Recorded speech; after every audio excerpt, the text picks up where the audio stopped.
cheer, cross country, ROTC, and Special Olympics.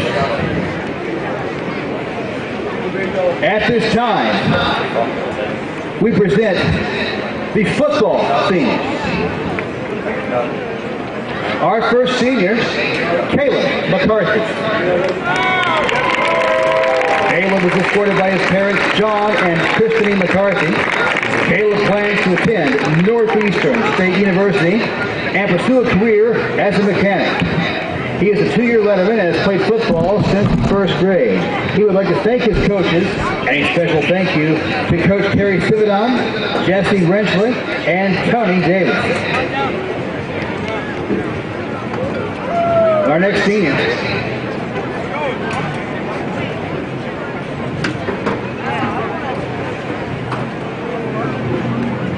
Christian Duz.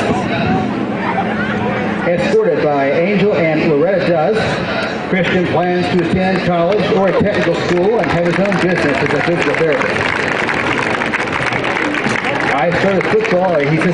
Christian started football in the 8th grade, and when he puts his mind to something, he always ends up accomplishing it. Our next senior, Aiden Morris. Aiden is escorted by Troy Morris and Dion Julia. Aiden plans to attend OSU and become an electrical engineer. He's played football for Sapulpa every year since first grade, and his most memorable moment is harvesting his first deer. Our next senior, Reese Riker.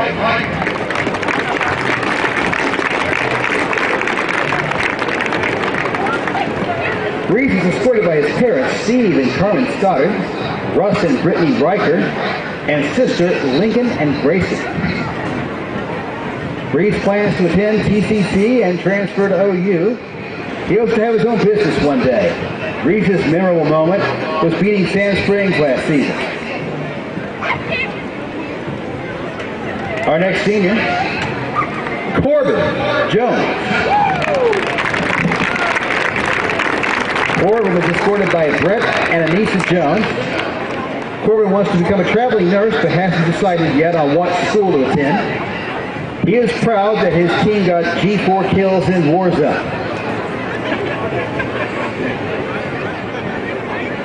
Our next senior, Ryan Spencer. Ryan is escorted by his mom and dad, Otis and Kara Spencer, and sister, Sarah Spencer.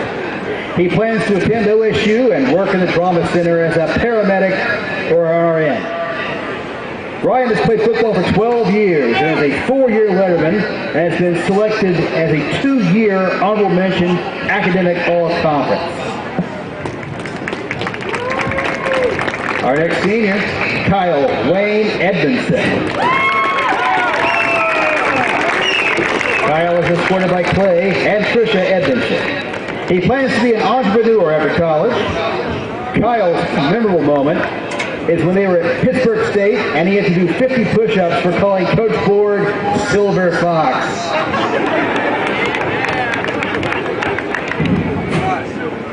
Our next senior, Chase Carr. Chase is escorted by his parents, John Thompson and Brennan Carr, and siblings Colton, Ashton, Caitlin.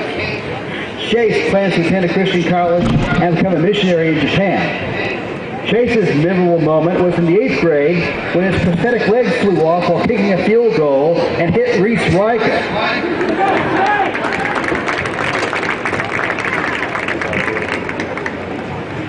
Our next senior, Wyatt Hall.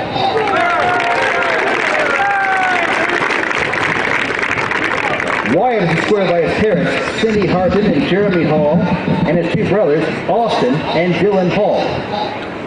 Wyatt will be leaving for the Marine Corps on June 28, 2021. After retiring from the Marines, Wyatt wants to be a high school teacher and football coach. Wyatt says he is the best freestyle rapper on the football team and he completed his Mets this summer. His memorable moment is throwing the hook and ladder his freshman year to end the game against Union.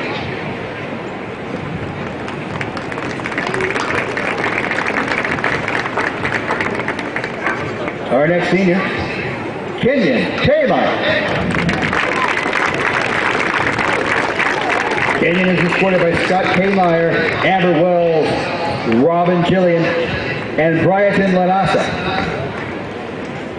Kenyon plans to attend OSU and get a degree in entrepreneurship. He's a 3-year letterman, and his most memorable moment was holding the field goal to Chase and watching his prophetic leg fly off and hit Reese Riker. Our next senior, Ethan Esparza. Ethan is escorted by Leslie Ferguson, Noah Ferguson, and Marcus and Abby Esparza. Ethan plans to attend college and make a lot of money fast. He is proud that he has reached max level on Call of Duty for 5 seasons and that he is the smallest varsity starter. His memorable moment is breaking his collarbone his sophomore year. Our next senior, Dylan Wick. Dylan is escorted by his parents, Dale and Lynn Wick, and brother Tyler. Tyler is undecided on which college to attend and hopes to coach for Sapulpa High School one day. Dylan's a 3-year letterman, and his memorable moment is getting his first interception against Shawnee his sophomore year. Our next senior, Caden Willingham. Caden is escorted by his parents, Callie and Drew Willingham, and brothers, Sutton and Jackson. Caden plans to attend college and play football and become a dentist in his own dental practice. Caden has played football and wrestled for 10 years and has a 3-time letterman in both sports. Caden's memorable moment was taking his dad down to his back while wrestling. Our next senior, Dalton Fox. Dalton is escorted by his mom, Colleen, little sister, little brother, and big brother. Dalton plans to go into the Army and become a millionaire.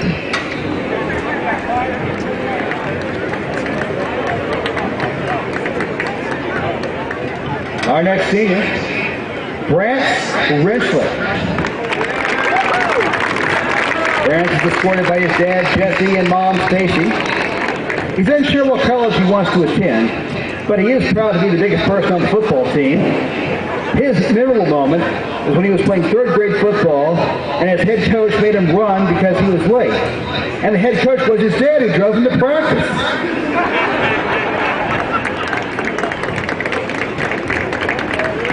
Our next senior, Justice O'Farrell.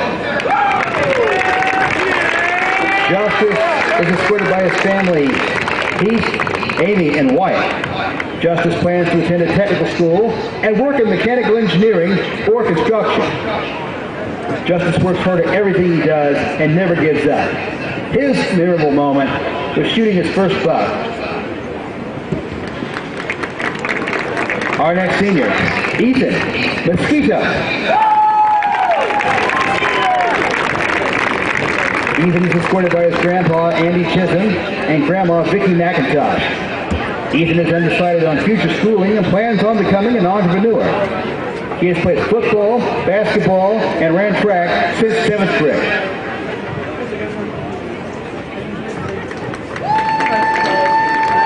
Our next senior, Chris Williamson.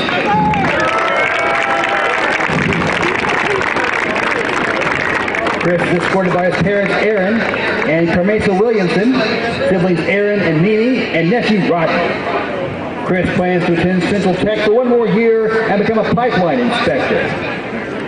His memorable moments are in the locker room prior to practice. Our next senior, Braden Stedham. Braden is escorted by Autumn Montez. Braden plans to attend OSU and become a veterinarian. Braden is hardworking, reliable, optimistic, and refuses to give up on anything.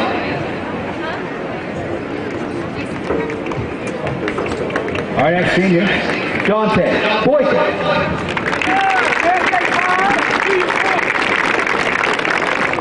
Dante is escorted by his mom, Hesse Brown, sister Nakaya, and cousin Yolanda. Dante plans to attend the University of Oregon to play football and major in sports management and sports administration. Dante's memorable moment is starting to play football his junior year with Marcus, Tazon, and Eagle Eye.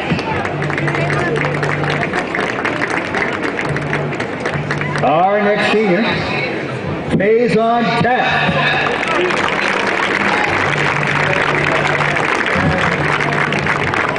Tazon is escorted by his mother Tanika, sister Brima, brothers Lacurius, Duda, Trey, Taranon, and BJ.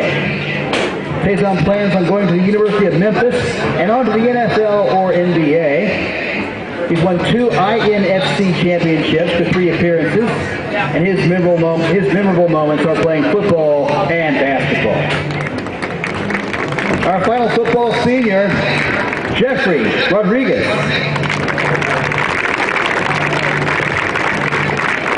Jeffrey is escorted by his dad Javier, mother Amber, sister April, little sister Justice, and girlfriend Kaylee. He plans to become an engineer or a youth pastor and attend the college that gives him the best options. Jeffrey is a member of the National Honor Society, a football letterman, varsity track, and a leader in his church. He has been awarded Rotary Student of the Month, News on 6 Student of the Week, and is maintaining a 4.0 GPA while working full-time. His memorable moments are joking around with the players and coaching staff.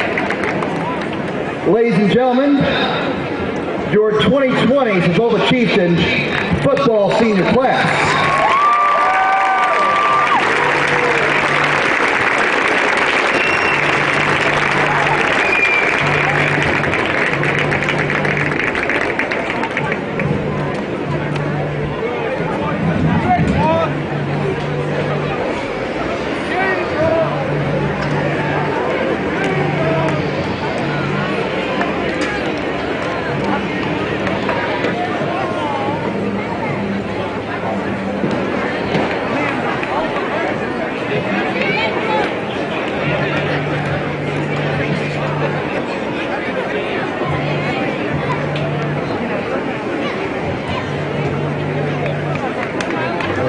And now, ladies and gentlemen, your 2020 Sapulpa Senior Ping Senior Class. Our first senior, Jalen Martin.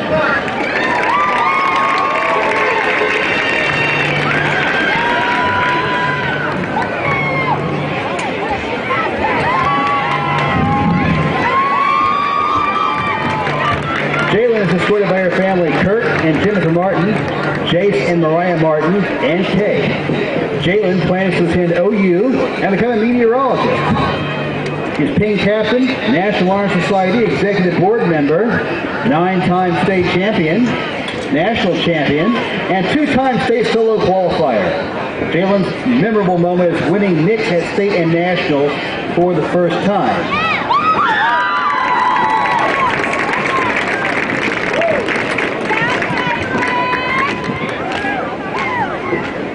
Our next senior, Chloe Voss.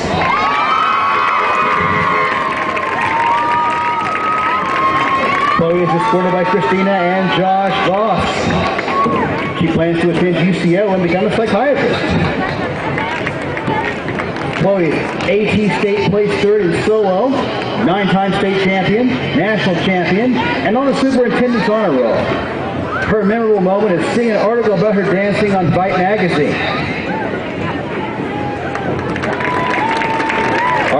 Our next senior, Morgan Webb.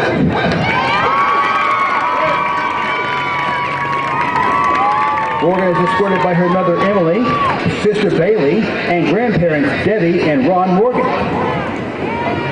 Morgan plans to attend OU and become a nurse practitioner.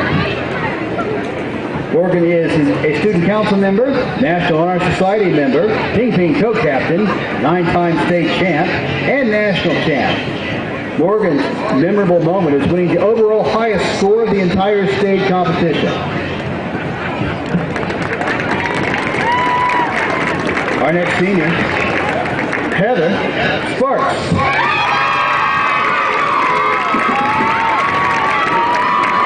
Heather is escorted by her parents, Elizabeth and Monty Sparks, and brother, Tyler. She plans to attend Oklahoma Christian University and become a pediatric surgeon. Heather is Student Council President, National Honor Society.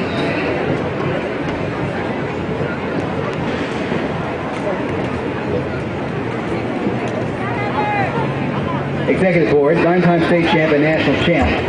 Memorable moment, Make-A-Wish Parade with the Student Council.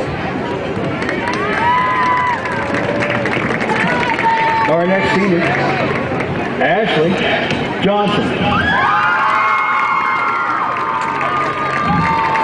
Ashley is escorted by her parents, Carletta and Alan Johnson, sisters Caitlin and Stephanie Roberts, and brother, Jonathan Johnson. She plans to attend PCC and teach at Patty Parish School of Dance, and then eventually have her own studio. Ashley is a 9-time state champion, team performance national champion, and on the superintendent's honor roll. Ashley's memorable moment is winning state the last 3 years and winning national.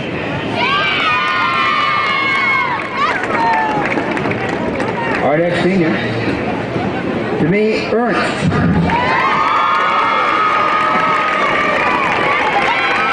Demi is escorted by her parents, Matt and Angie Ernst, and sister Acre. Demi plans to attend 1 year at TCC and then finish at NSU to become a school counselor.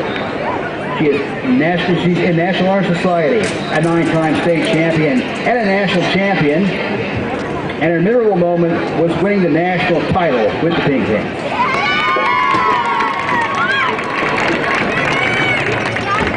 Our next senior,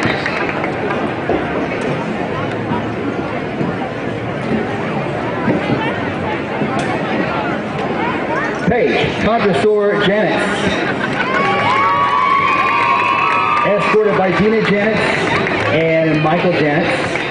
She plans to attend OSU and major in chemical engineering. She's involved in leadership, student council, and National Honor Society. She maintains a 4.3 GPA and takes concurrent courses and is a 9-time state champion. Our next senior, Samantha Archer. Samantha is escorted by her mom and stepdad, Valerie and Brian Hilburn. Samantha plans to attend OU and become an OBGYN or labor and delivery nurse.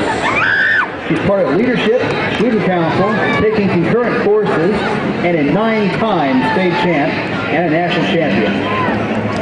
Samantha's memorable moment is slicing her face open 15 minutes before leaving for state. Our final Ping senior is Elizabeth Chieftain. Elizabeth is escorted by Kai and Angie Chieftain. She plans to attend OU and become a pharmaceutical representative.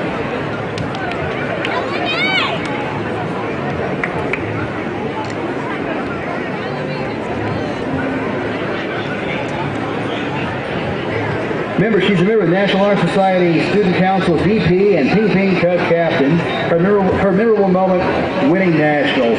Ladies and gentlemen, your 2020 Sapulpa Chieftain Ping Ping senior class.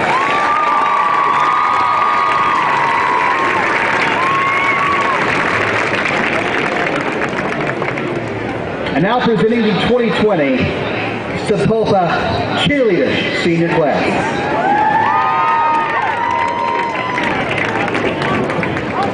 Our first senior, Lily Korak. Lily is escorted by her mom, April, dad and stepmom, Jason and Brandy, and sister Chloe, Brady, Grayson, and Jesse. She plans to attend OU and become a pharmaceutical representative. She's a 2-year varsity cheer and captain, All-American cheerleader, 4-year volleyball letterman, on the academic honor roll, in leadership and National Honor Society, and senior class president. Her memorable moment is being dropped from a stunt and having it featured on a cheer fail Snapchat story. Our next senior, Elizabeth Slata. Elizabeth is escorted by Adam and Travis Latta. Elizabeth plans on attending TCC and NSU for a teaching degree in early education.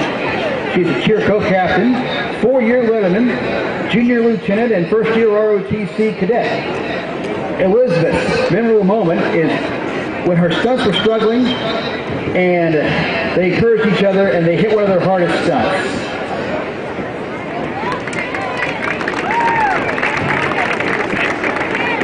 Our next senior, Jade Dunbar. Jade is escorted by Trace and Kira Dunbar. Jade plans to attend TCC while deciding on a college on the coast. She wants to major in biology and get her diving certification.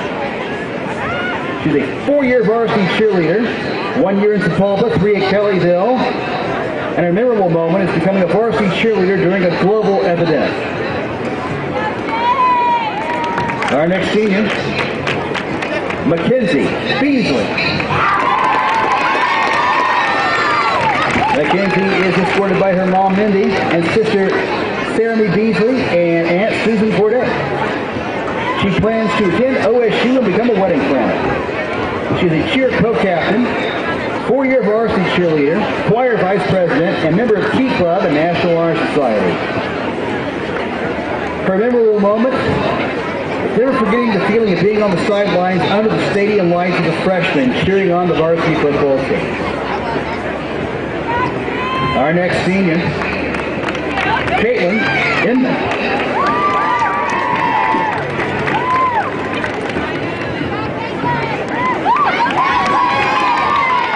Caitlin is escorted by her dad, Lance Inman, and mom, Holly Bingle. Caitlin plans to attend UCO to become a doctor. She's a 3-year varsity cheerleader, National Honor Society in high school, and National Technical Honor Society at Tech. Caitlin's memorable moment was tumbling after having back surgery.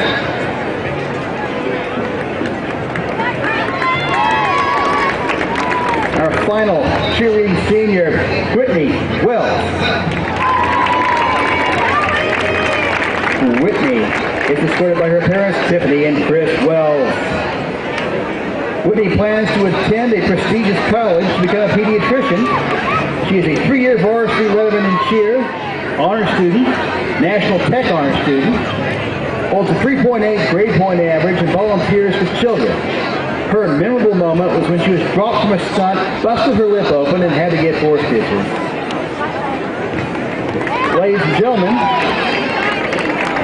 your 2020 Sapulpa Cheerleading Senior Class.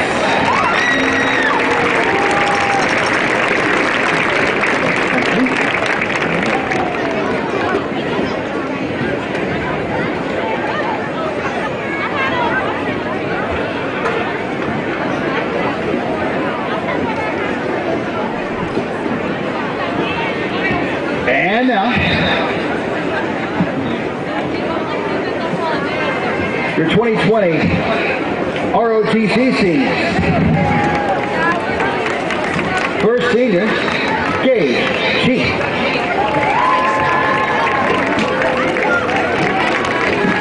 Gage is escorted by Chris and Monica Cheek. Gage plans to join the Marine Corps and make this his career. He is company commander, and his memorable moment is being part of the Marine Corps Junior ROTC program.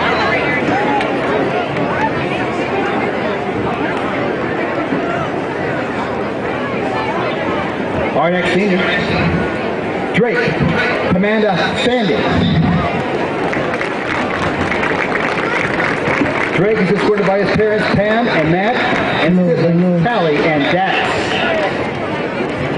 Drake plans to attend VOTEC and become a forensic investigator. He is an active member of the church at Ridgeview and ROTC and Drill.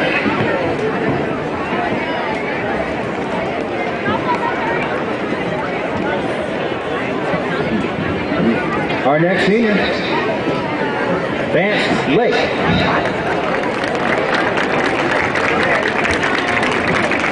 Vance is escorted by his parents, Michelle and Vance Lake Sr. Vance plans to attend Central Tech and become a United States Marine. He is Cadet Company Commander, His memorable moment is when the Marines came and visited ROTC. Our next senior, Donovan LeGrand. Donovan is being escorted by his mom, Heather Sexton, and dad, Wally Sexton, sister, Kaylin Sexton, and brother, Blake Sexton. His most memorable moment is first being in the ROTC program. His future plans include going into the Marine Corps. Our next senior, Eva Helena Montez.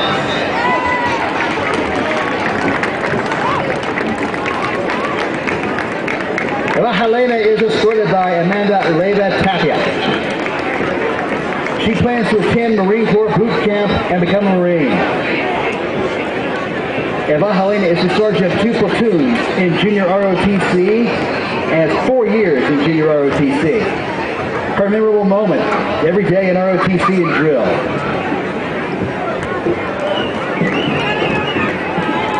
And now, our next senior, Dharma Smith. Dharma is escorted by Tim Smith. She plans to attend OSU and become an Army nurse.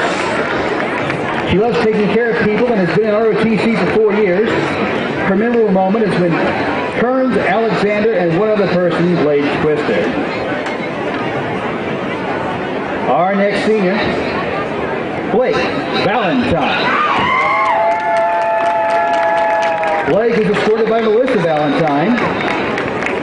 Blake plans to attend OSU and become a radiologist technician. Blake plays guitar, has gotten to platinum in Rainbow Six Siege, and has been in ROTC for 4 years. Blake's memorable moment, all the friends made throughout the school year. And our final ROTC senior, Brandon Ray Wynn. Brandon is escorted by Kevin Sr., Pamela, and Kevin Jr. Brandon plans on taking care of his grandparents and working at Reese's. He loves to spend time with family and friends and play Xbox. His memorable moment is the trip with the junior ROTC to Fort Worth. Ladies and gentlemen, your 2020 Sapulpa Chieftain Junior ROTC Senior Class.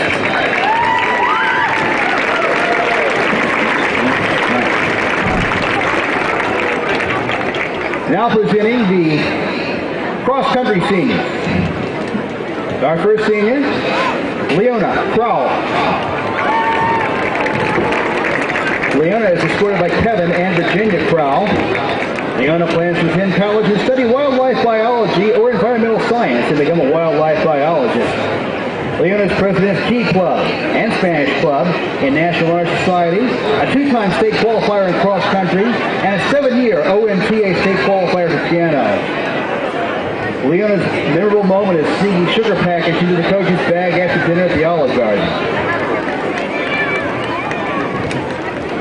And our second cross-country senior, Kara Pfeiffer. Kara is escorted by Alex and Laura Pfeiffer. Kara plans to attend Northwestern State University and major in psychology with future pals plans to be a music therapist. She's a state qualifier, 2 years in the cross-country team. Kara's memorable moment is getting to run with some of the best runners and funniest people. Ladies and gentlemen, your 2020 cross-country senior class. And now, our 2020 senior class Special Olympians.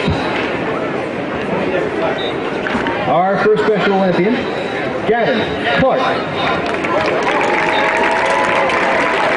Gavin is escorted by his parents Bobby and Veronica Clark.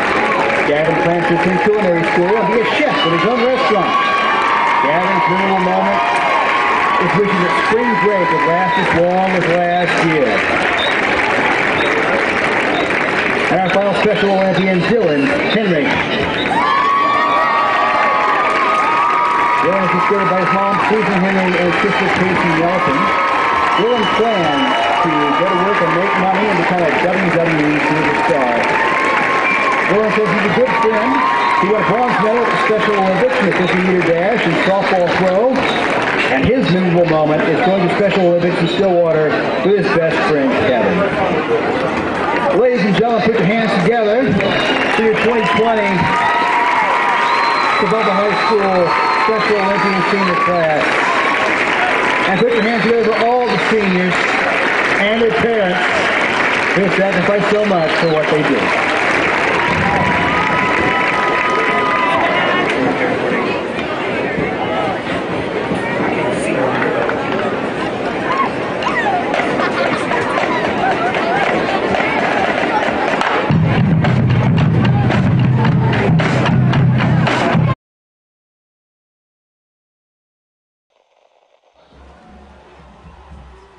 Here's the snap. The kick is blocked. It's blocked. Sapulpa wins. The kick is blocked. Sapulpa's won the football game.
Please rise for the presentation of our national colors by the Sapulpa High School Marine Corps Junior ROTC Color Guard under the direction of Lieutenant Colonel William Shannon and Master Sergeant John Kitchen. Please remain standing until the colors have exited. Tonight, the color sergeant is Cadet Staff Sergeant Jasmine Verajeda, carrying the Marine Corps flag is Cadet Corporal Madison Clanton. Two riflemen are Cadet Staff Sergeant Mason White and Cadet Lance Corporal Abigail Strickland. Before we play the anthem, would you please join us in a moment of silence as we honor and pay tribute to the lives lost during the 9/11 tragedy in 2001.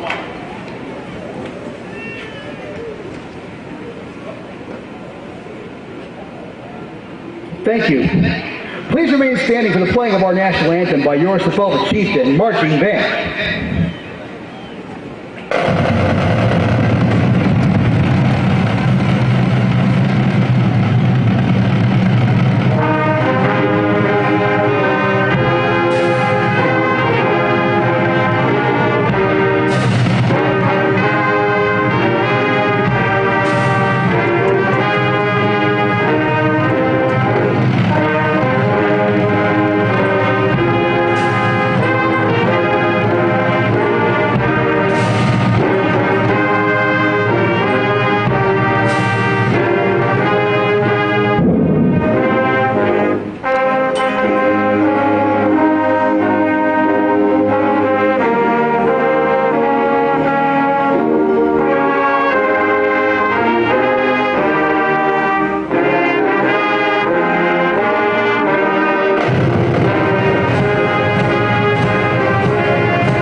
Bartlesville is 6A Division II.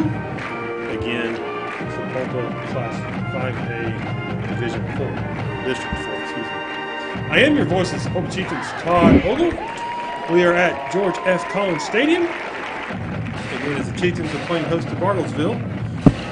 Couple of fun nights this evening. First and foremost, they have moved senior night up from the last home game of the season to this home game due to the virus pandemic. And again, at halftime, I'll have my interview this week with Mike Rose, who will enlighten us on not only the decision to do that, but enlighten us on the decision of maybe some of the nights that they have coming up, especially tonight.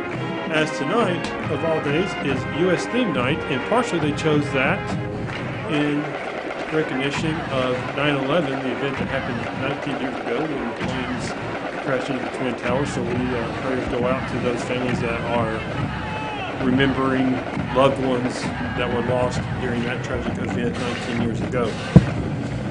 Sapulpa fans have gathered. They have social distance as is recommended by the school and mandatory, and masks are mandatory. The captains are waiting. The teams are waiting in their tunnels. We got the Chieftains down at the south end, ready to run out of their little blow up that's shaped like a chief head. The Bartlesville Bruins waiting in their little blow up that is a bear. As those of you that don't know, a Bruin is actually a brown bear. So, as we await the coin toss here, the captains for tonight's game, first for your Sapulpa Chieftains, it will be Kenyon Kamayer, a 5'11", 170-pound senior, so he was recognized tonight as one of the lead seniors. For the Bartlesville Bruins, they will send out 6 of their players. They will send out Rhett Foreman. They will send out Max Munoz. They will send out Rocky Shooter. They will send out Curtis Fonder. They will send out Jack Blevins and the quarterback Paxton Bradford. Sapulpa comes into this game with a record overall of 1-1, as they had as you remember a few weeks ago, they opened up the season here at home, losing a tough one to Sand Springs 21-17. And then they go on the road for the first time in 2020 at the Fortune Stadium down in Tulsa and take on Edison Prep and come away with a 61-14 win in the game. They led 40-0 at the half. Bartlesville comes in as they played their first game last week on what is officially week 1. They are 1-0 with a 34-10 win last week over Claremont. So the toss underway at midfield as we await that.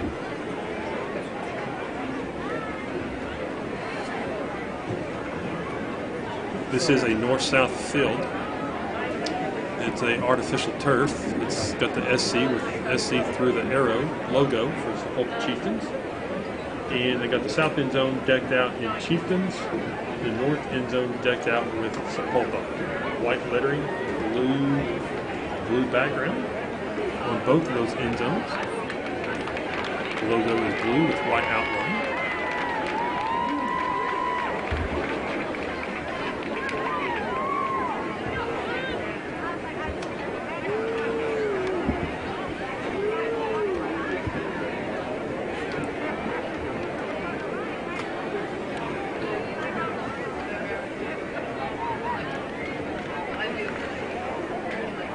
Still waiting on the coin toss. The official going over the instructions for tonight's game and showing them heads and tails. And the flip. Sapulpa, it looks like, has won the toss.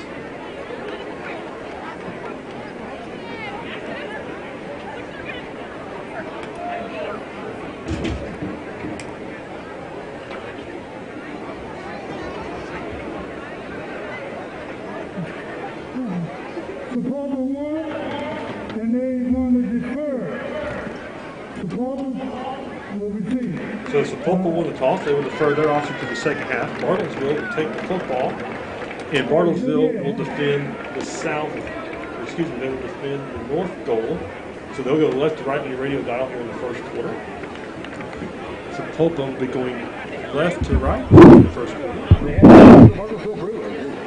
And be defending the south. The head coach for your Sapulpa Chieftains is Robert Borkstadt.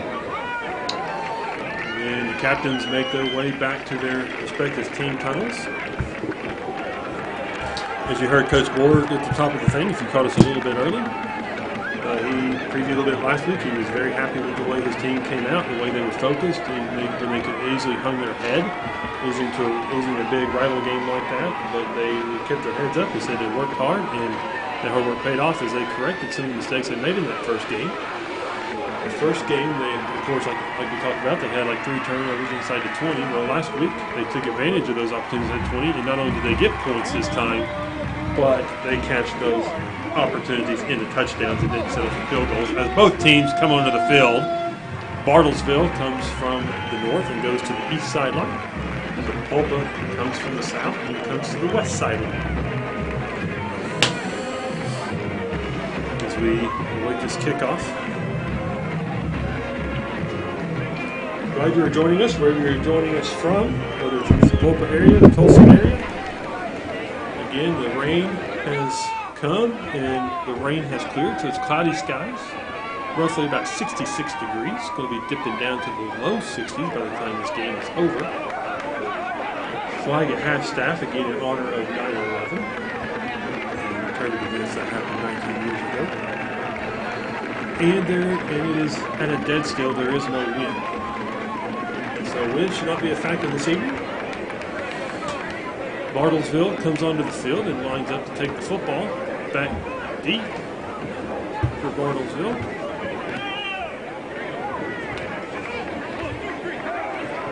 Appears to be Gage Keaton on the left side. Trying to catch who it is on the right side. Looks like Caden Davis. So Davis.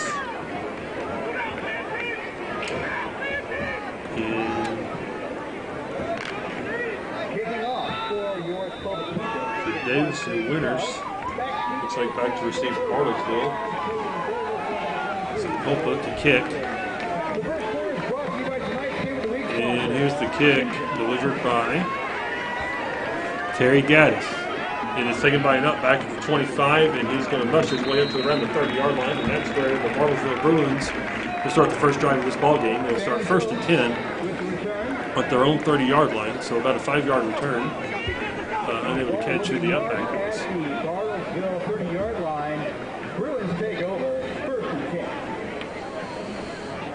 10. So we'll call it 1st down 10. Ball sits on the Bartlesville 30-yard line.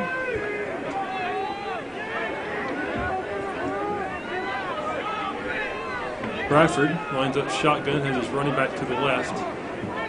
2 receivers to the left, none to the right. Handoff up the middle. That is Dylan McCoy on the carry, and he's going to pick up a gain of about 2.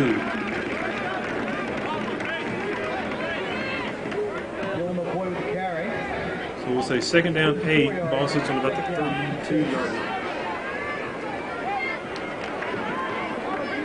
Actually, he got forward progress, so it moves up to the 34-yard line. 2nd down 6.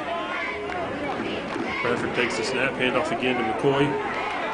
And he gets to the outside. He's got a seam, and he's tackled. Closest guy there for the Chieftains is Mitchell. He ends with Mitchell on the tackle. So that'll bring up 3rd and short right around the 40-yard line. So another gain of 6. So that must have been a long 6 because he's got 6 on the nose.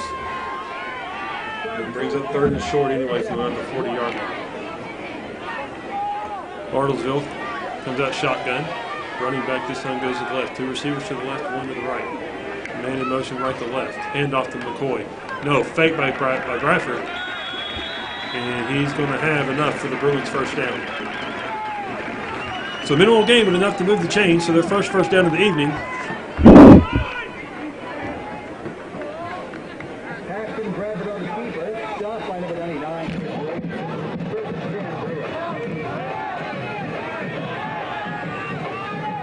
We're in the early stages of the first quarter. Shotgun formation. Bradford hands off again to McCoy, and he's going to be stopped in the backfield. Big stop coming off the defensive end for Sapulpa. Corbin Jones. Corbin Jones makes the tackle from his defensive end spot. As we approach the 10-minute mark, it's a loss of 3. 2nd down 13. Ball sits on the 39-yard line of Bartlesville. They You got trips coming here to the left.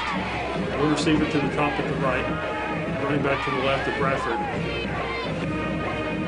Man in motion. Left and right. Handoff. Play action. Throw over the middle. Pass complete. And that is Gage Keaton on the reception from Bradford.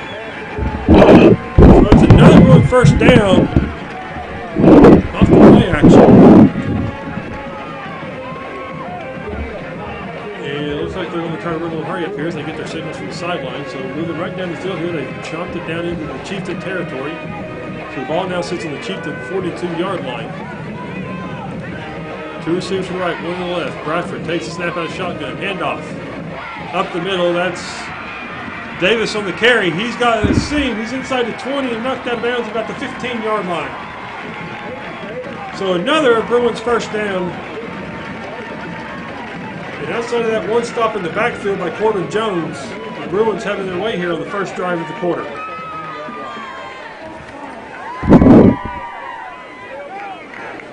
And that's what Coach Borstad talked about at the top of the thing. He said they were going to be more physical than Edison was. They're going to try to line up and run the football, and so far they're doing that successfully and then running play action off of that. Snap, handoff. Davis. Davis stopped for a minimal gain. It's going to bring up second down.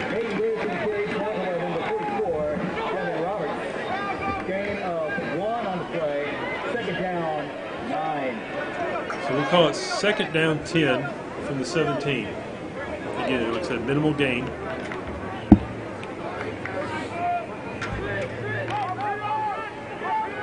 Bartlesville comes out, trips to the right. Trips to the left. Bradford takes a snap, swing pass, and that's going to be in the backfield. That's a loose ball with a flag on the play. So a big break there for the Chieftains. They fall on the football. Let's see if the play will stand, though. Because like I said, there is a flag down to about the 25-yard line.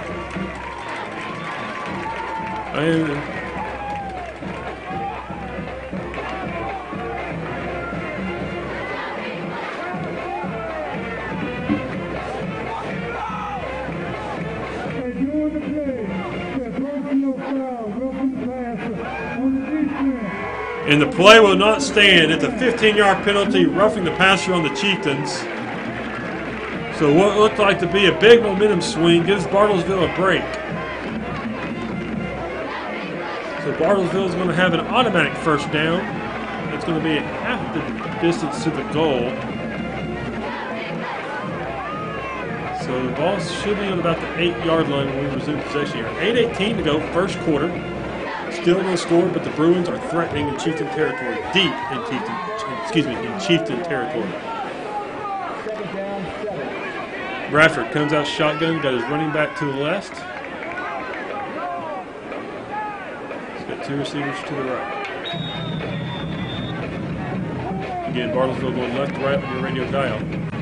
Handoff to Davis, and Davis has a big run all the way down to the 5-yard line. So apparently the 15-yard penalty was not from the 16-yard line, I guess from half the distance from the spot of the foul. Put the ball in the 14, so a 9-yard gain on the play.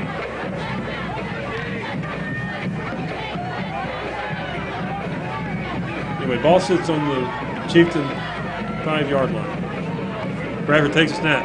No, play action to Davis up the middle. He stopped short by a host of Chieftains. First man in there for Sapulpa, Devon Roberts, out of his linebacker spot.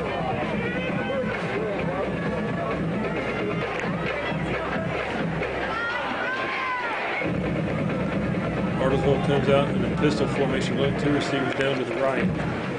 Handoff, no play action again. Man, they're fooling into play action, so if they're fooling with the gun, fooling the Chieftains. But the ball is fumbled and recovered by Bradford.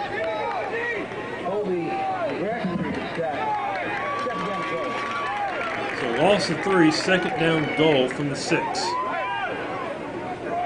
we'll say loss. So you're going to say loss of 1. It was another loss. 7 minutes to go, first quarter. Here at George F. Collins Stadium.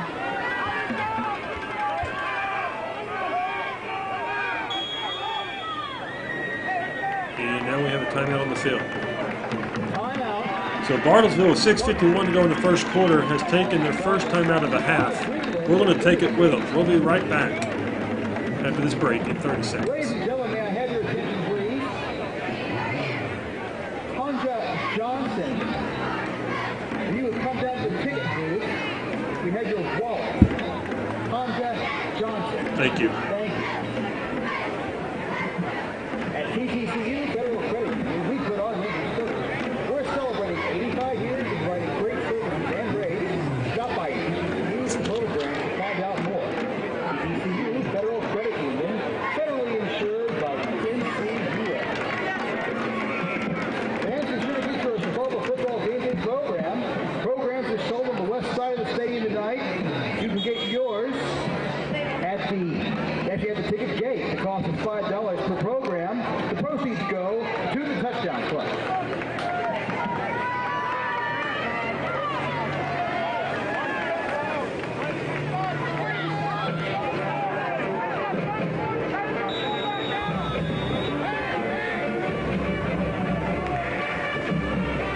And welcome back, Bartlesville. Bradford rolls out. Pass down in the corner of the end zone. It's incomplete. Knocked away by Dylan Wick, the safety. Not sure if he's playing strong or...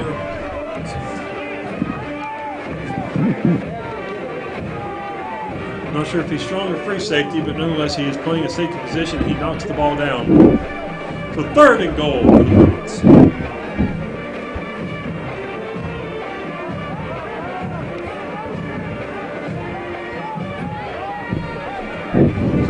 Break the huddle, include trips to the right. Bradford shotgun got his running back to the right. That's Davis. Pitch to Davis, 10, 5, and he's going to be chopped down at the 5-yard line. Again by Dylan Wick. Coming up, playing the run nicely is Dylan Wick. We got a flag in the play.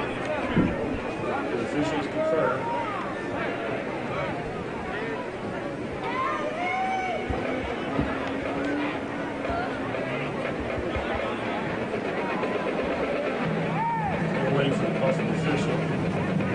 Talk to the Chieftain, so let's go to the Bruins. Like Coach Morissette told him, bring up full play.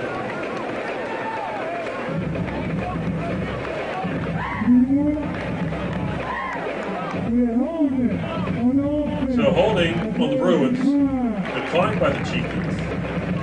This will be a 4th and goal, and it's going to bring on the field goal attempt. So we've got a 23-yard attempt to attempt the kick. Bartlesville.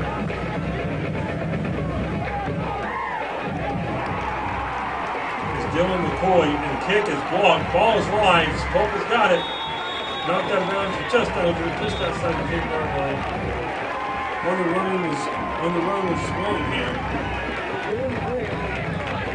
Willingham was returning the block punt. This is just over the 10-yard line.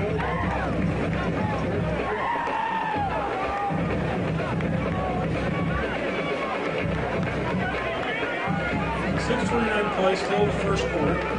Sapulpa will have their first drive of the game as Bruins threaten to get no score after the blocked field goal. It's one of the season's blocked. Right making one for the Chieftains. Mason shotgun formation. He's got his running back to the right. Stretch to the right. Takes a snap. Handoff. Good little game just across the 20.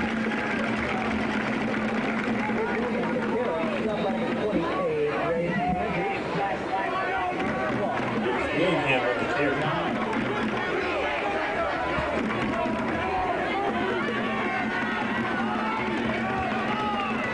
Mason shotgun and hard count. Flag tail. Let's see between the Chieftains. And they get the easy 35 yards, but the Bruins fell for the hard count. It was about 3 of them jumped all at once.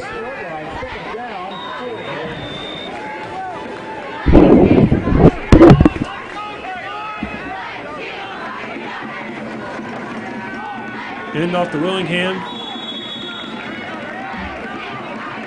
As Taylor Pack has been the starter for the most of the year, but I do not see him on this drive yet, so I'm not sure what may be going on there. But anyway, Willingham is filling in tonight, as of right now.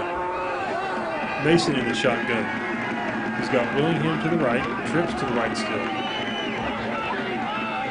Bartlesville coming out in their base 3-4 defense, and we're going to have, looks like, another encroachment in the hard count on 3rd and short.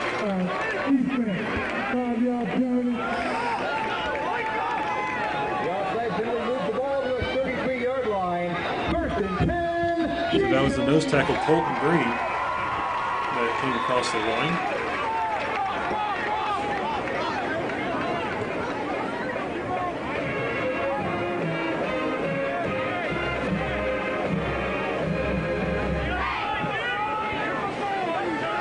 Sapulpa comes up with a bunch formation to the right. Mason, shotgun, his running back to the right, that's McCoy, or excuse me, that was Jones. Swing pass out to Morton, and it's incomplete. Oh, correction, I thought it was incomplete, but they said he caught it. But caught it for a minimal gain. The clock rolling here, 4:54 to go. Still no score. The Bruins failed to score on their first drive after threatening. Sapulpa trying to get their drive started. Man in motion, that's Jones. Mason, back to throw, got a man over the middle, and he's hit early, and there come the flags. Pass was intended for Wyatt Hall, and he just got belted by Devon Beck. Excuse me.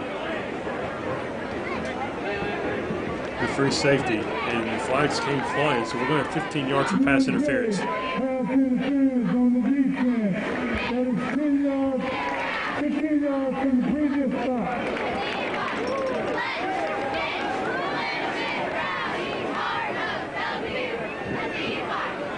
So after the mark off, that puts the ball at the Sapulpa 45-yard line. Again, a methodical drive so far, but the first drive of the game, after Sapulpa got a big stand defensively. Jones still in the back, he goes in motion. Pass downfield intended for Morton, and Morton's got it! Morton has got it down to the Bruins' 25-yard line.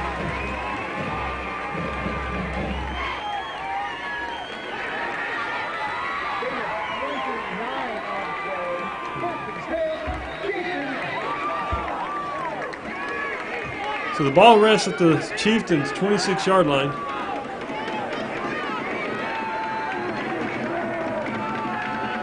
Jones sits to the left. Mason is shotgun. 2 receivers to the right. Mason hands off to Jones. Jones looking for a seam. He's got one. Breaks a few tackles, dragging defenders all the way down to the 20-yard line.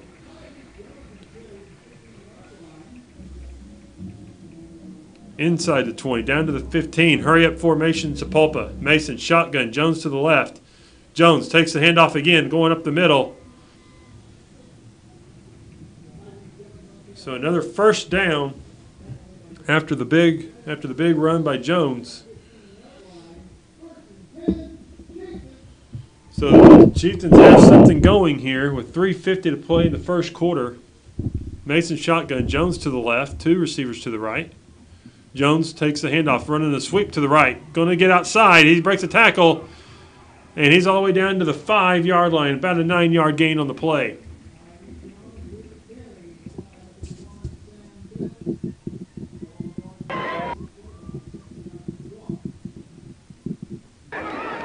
Chieftains come out shotgun formation. Handoff again to Jones. Jones looking, driving, and he's going to be stopped just short of the goal line.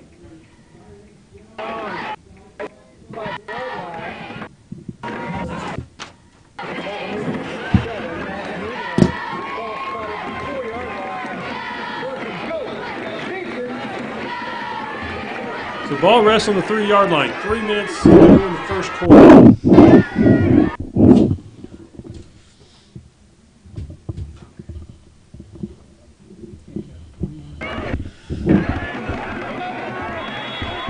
Handoff to Rose.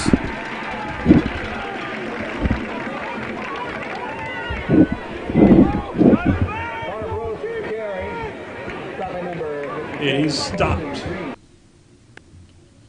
So now Rose comes out. And it looks like Tayson Task going to make his first appearance of the ball game. He's going to be to the right of Mason. Two receivers to the right. Handoff to Taft, and he's going to be stuffed by a host of Bruins. So now we're going to have 3rd and goal from about the 3-yard line.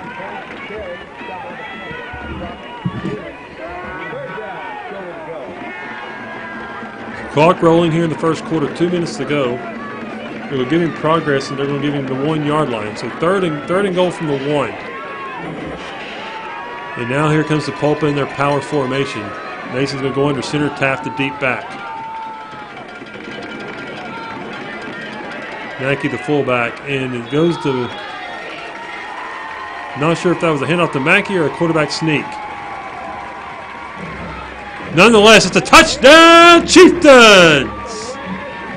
Just unsure. It looks like a quarterback sneak by Mason.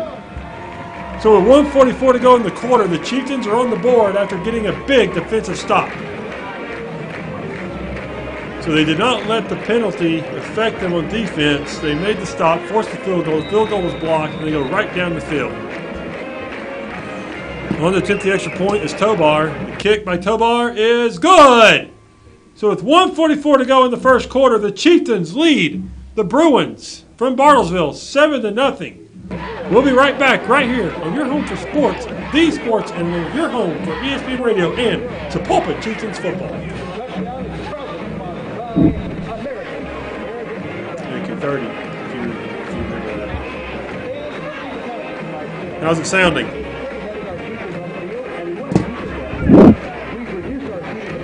Is it the best one yet?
Bartlesville takes over 1st and 10 on their own 41-yard line.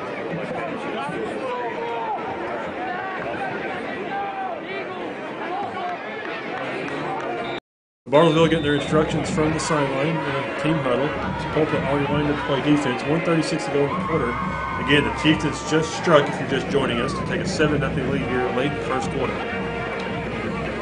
Again, USA theme night tonight, senior night tonight, as we don't know what's going to happen going forward with the coronavirus pandemic. As Bartlesville takes the snap, Bradford looks for a man downfield. Caught. Wrestled down by 2 Chieftains. And the pass is complete to Brown for about a 10-yard gain right at the first down sticks.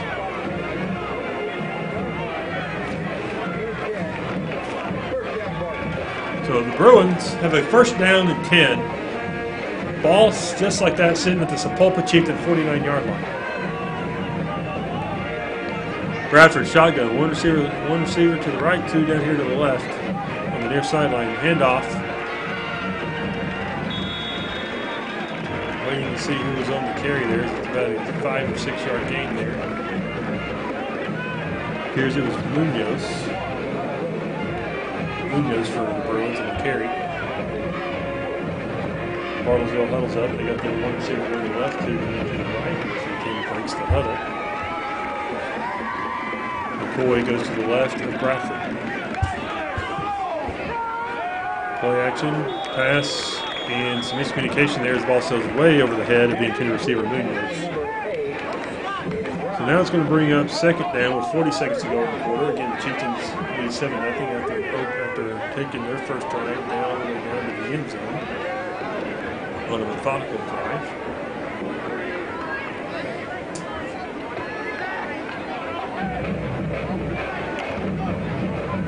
Third down 4.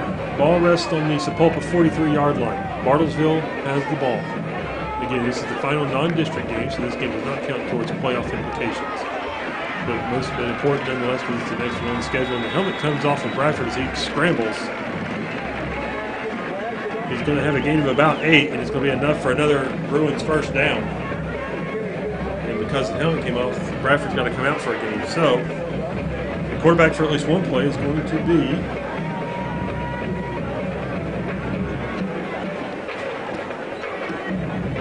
death chart is Harrison Clark. Yes, Harrison Clark is coming in for at least one play for Bradford. As the clock winds down here, 10 seconds to go.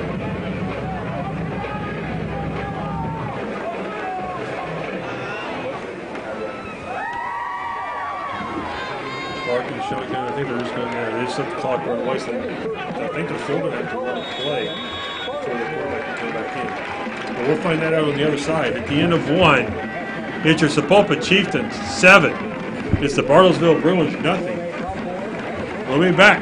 More Sapulpa Chieftains football from Georgia.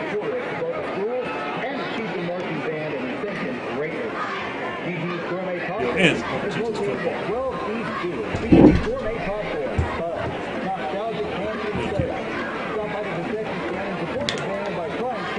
1 minute.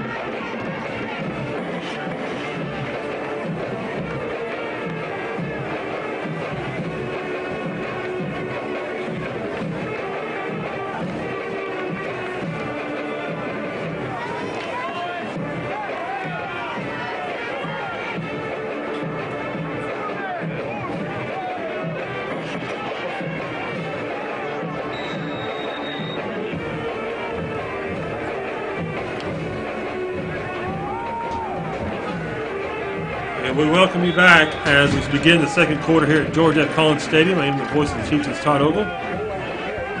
Harrison took the snap as he was playing backup quarterback as previously Bradford helmet came off, so he had to come in for one play. He handed it off, and it was a gain of 5. So we got second down 5 for the Bruins, 11:30 to go, second quarter. So just early stages here. The Chieftains lead 7-0 if you're just joining the broadcast.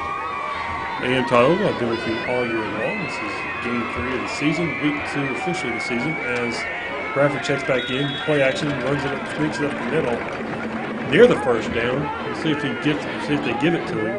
They're going to mark him short. So it's going to be third down and about 3 to go from the 28 of Sapulpa. So the Bruins, again, earlier on their first possession, they were knocking on the door. Sapulpa Chieftains defense bended, but they did not break, forced the field goal, blocked the field goal, took the ball go down, and that's where we stand 7-0. Now the Blues trying to respond here. Bradford takes the snap, hands it off. Sutton on the carry. Corbin Jones again coming up with a big tackle in the backfield.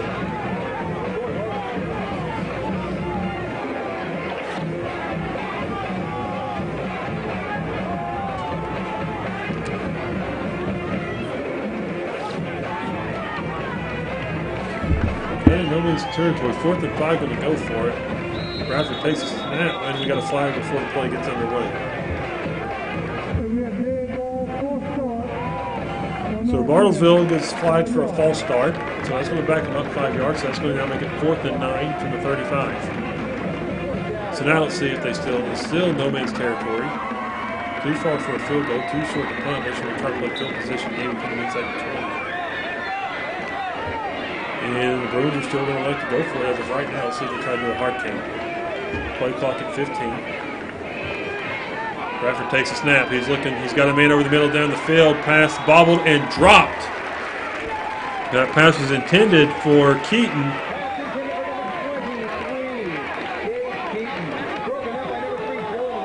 Dylan Wick from the safety spot on the coverage, breaking it up, making it hard for Keaton to make the catch.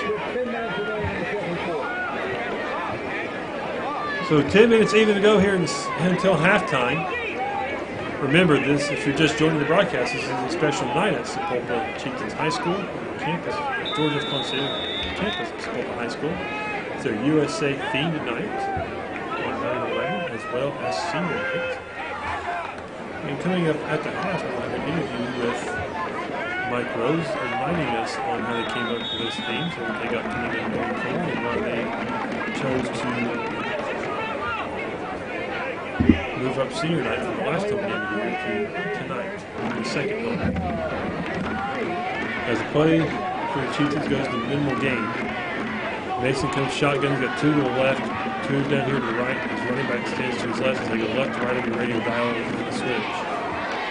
Mason takes the handoff, hands off to Taft. Taft looks at the middle, bounces it outside. He's to the 50, 35, 40, 35. He's still fighting. Breaks a tackle. 20. Nobody around him. T's on Taft. He's going to find the painter. Touchdown, Chieftains. T's on Taft. And your new score with 9:16 to go in the half. Chieftains 13. Bartlesville nothing. 61 yards on the run. Taft, a senior, and he is a special playmaker. 61 yards on that touchdown run. Went up the middle, nothing was there. Bounced it off to the far sideline. Broke a tackle at about the 30, and then nobody was going to get him. Extra point by Tabar. Kick is up and on its way, and it's good. So with 9:16 to go in the half, the Sapulpa Chieftains lead the Bartlesville Bruins 14-0. This is your voice of the Chieftains, Todd Ogle, and we'll be back on your home for ESPN Radio, your home for Sapulpa Chieftains football, the sports animal. Thank you. Heard that segment. And even deposit checks from your smartphone, all for free. AHP Mobile Banking, fast, free, secure. Learn more at www.ahp.bank. American Heritage Bank, the Action Bank, member FDIC.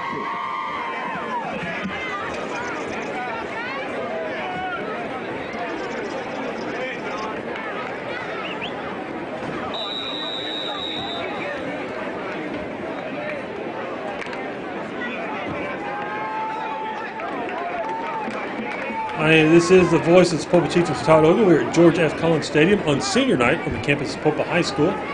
Get the Chieftains going left to right as they is set to kick.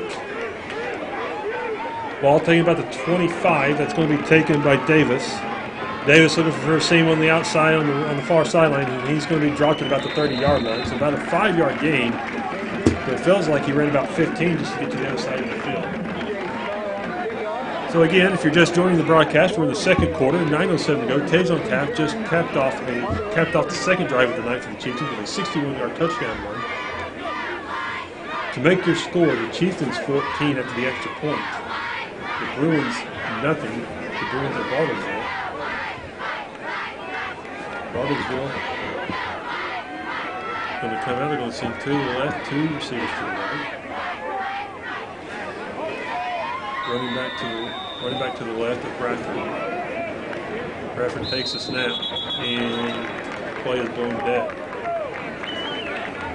So really, for the most part, the Bruins just shooting themselves in the foot, mostly with penalties, and it's been offsides when they've been on defense. It's been false starts when they've been on offense, which is wrong. Or excuse me, I thought it was a false start since they blew it dead, but I guess the Chieftains approached the neutral zone. So for safety, they blew it dead. So instead, it's going to be 1st and 5 at the 36-yard line. My apologies on that. I thought that was I thought blowing it dead was going to be wait for official call next time. Pass broken up. Pass is intercepted by Dylan Wick. So after getting the offsides. The defense rises to the occasion again and gets a turnover for the Chieftains.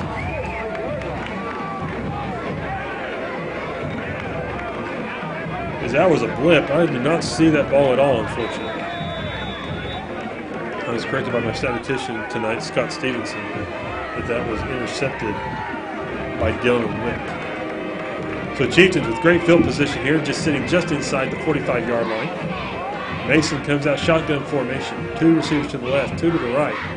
Bartlesville showing blitz out of the 3-4 scheme. Mason looks for a man. That's Wyatt Hall. And Hall's going to have it down inside the 35, but it will be a Chieftains first down. It's about a 10-yard gain. We'll say a 10-yard catch by Hall. Hurry up offense by the Chieftains. Same formation, running half to the left. Handoff coming to the right. Finds the seam on the right side. 25, spin move. And he's just dragging defenders all the way down inside the 20-yard line. And they're once again approaching what most people call the red zone. I'm not sure. I haven't asked Coach Borks that what they call it. But anyway, they're inside that 20, that red zone where you want to cash in. Trying to put this game up, go up 3 scores. Taft takes the handoff, cuts back to the left. And he stopped. We got a late flag here by the officials.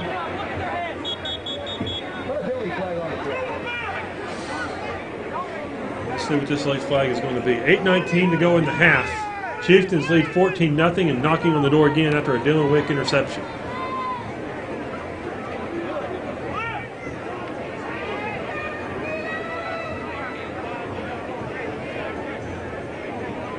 The officials conferring and talking with Mason. Some Bartlesville works that, talking to the line judge.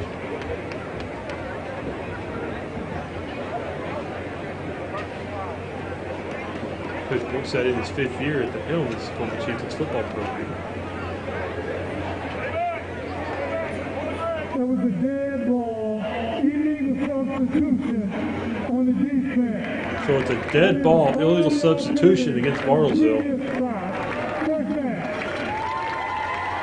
5-yard penalty from the spot. So the Chieftains have a first down.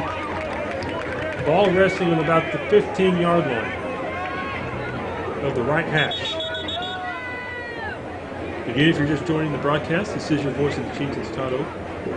Back in the studio is our in-studio producer back in Tulsa, Oklahoma, 55th floor, the City Coast Tower, the 81st floors, Obi Corner. Thank you, Obi, for joining us again tonight and hitting all the right buttons. Thank you to Kenneth Rumsey earlier in the week, hitting all the audio together for the interviews that you're hearing every week. Mason takes the snap out of the shotgun out to Kamier. Kamier breaks a tackle down inside the 10. He's fighting for yardage as a host of Bruins fight and drag to take Kamier down. I tell you what, this football team from Sapulpa, they have a fighting attitude.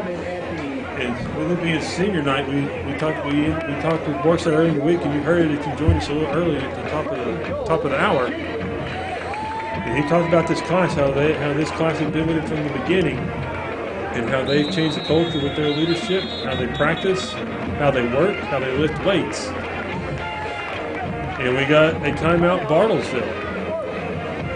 So with 7:55 to play in the second quarter, we're going to take this with them. We'll take a 30-second break, and we'll be right back to George F. Collins Stadium. When you're home for sports, the sports animal, and you're home for Sapulpa Chieftains football.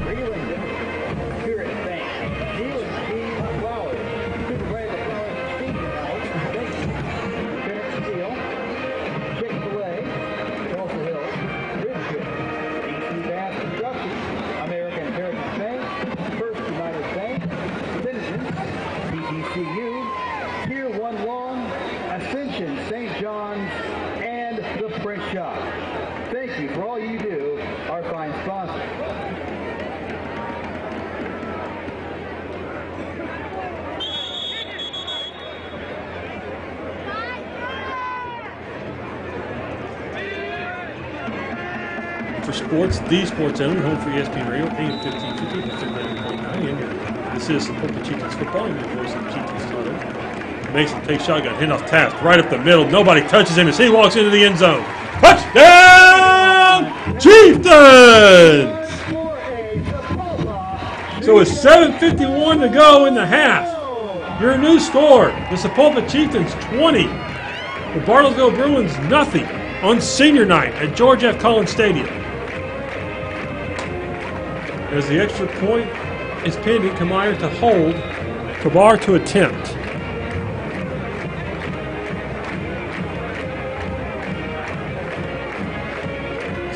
Snap, the hold, kick, good! So it's 7:51 to go in the half. Your new score after the extra point.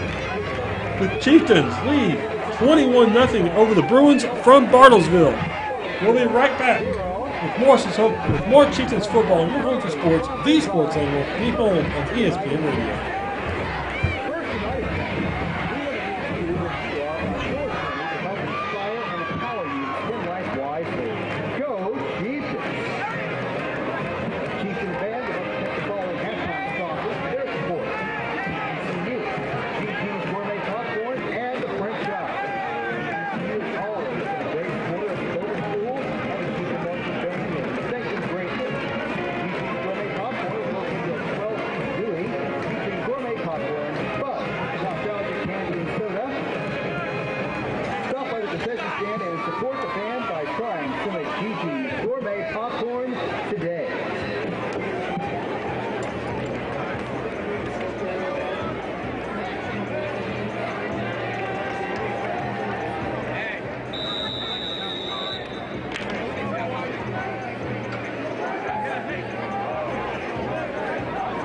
After the interception by Dylan Wick, they go down the field and score again and make it 21-0. Here's the kick. Deep. Taken inside the 10.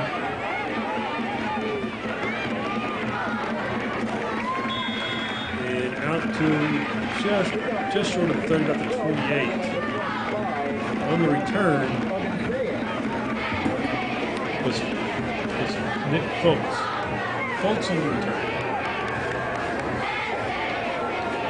So the ball's going to sit on the left hash. Bruins of Bartlesville are going right to left on the radio dial. Sapulpa going left to right. If you're familiar with the stadium, Sapulpa is defending the north goal going towards the Sapulpa High School marching band. Bartlesville defending the south goal going towards the school building. Bradford takes shotgun. He's got a man in motion right to left. It's quarterback draw, and it's read and snuffed by Connor Rose on the inside linebacker position. Read that beautifully. Stuffs that, maybe for a loss of 1. Unless they get him forward progress. So they're going to be doing forward progress. They're going to say 2nd and 9 from the 30. So again, minimal gain. And that's the thing. Of course, I talked about it at the top. They wanted to be physical, but Sapulpa's rising to the challenge and shutting it down just like they did Edison last week. Then comes the motion from Bartlesville. Bradford hands it off, and he's got a seam. As they try to catch the number, that is McCoy. Dylan McCoy for Bartlesville on the run. Finds a seam on the left side of the line, and that might be their biggest play of the night. Because they've been very, very methodical, been shooting 73 penalties. That might be their biggest thing. It could be a momentum swinger to get them back in this ball game, but it's a long way to go. McCoy goes 36 yards on the run. Bradford shotgun, 2 receivers to the right, 1 down here to the left. Play action. Rolling to the right, finding nobody, and he's hit.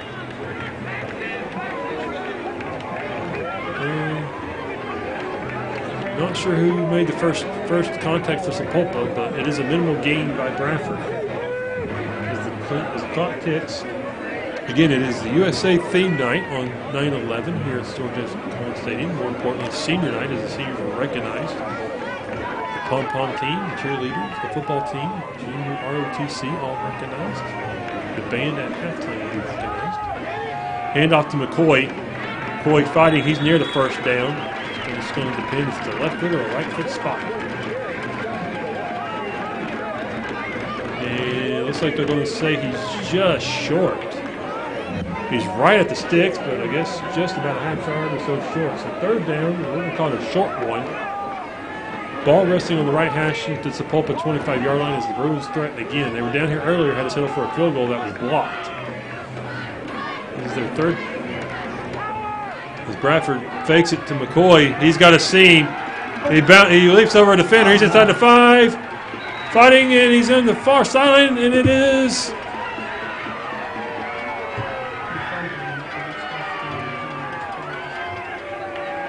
no signal from the officials, but it is nonetheless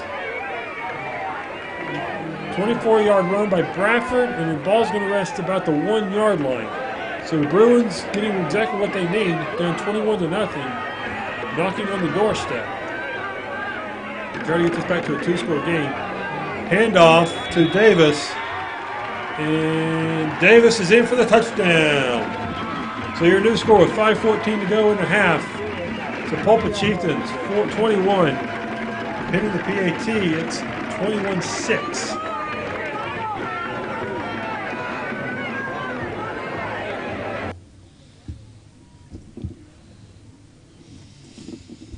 So on to attempt the extra point is McCoy.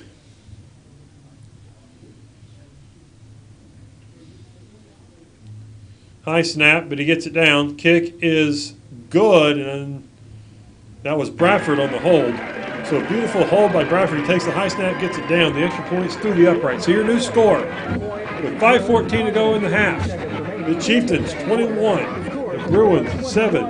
We'll be right back on your home for sports, the Sports Animal. Your home for ESPN Radio and Sapulpa Chieftains football. Thank you, sir.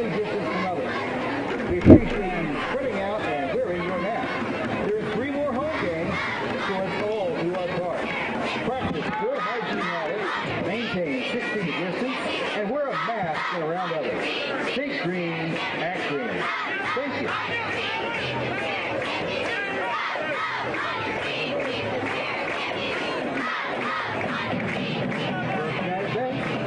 We want to meet you as you are on your journey to help inspire and empower you to live life wisely. Go Chieftain!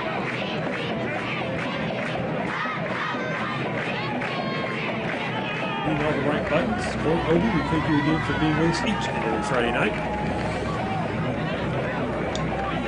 And again, coming up at halftime, my interview with athletic director Mike Rose talking about how they came up with the USA theme night and to host it on 9/11. I think is very special. They're also recognizing the seniors, the football seniors, and your ROTC seniors. The band will be recognized at halftime. Pom-pom cheerleaders, football coach, ROTC will come before kickoff. So a lot going on here at Sapulpa High School on a Friday night. And we thank you for listening in. If you're unable to be in attendance where you're listening, wherever you are listening. So the Bruins are set to kick it off. Taft, your deep man. He stands at about the just outside the 10-yard line. Kicking away is McCoy. And it's a high spinning boot over to the right. Taking it from the 5, 10, 15. Stutter step, 20, and he's wrapped up there. So about a 15-yard return by Taft. So 5:05 to go in the half. Chieftains leading the Bruins of Bartlesville 21-7.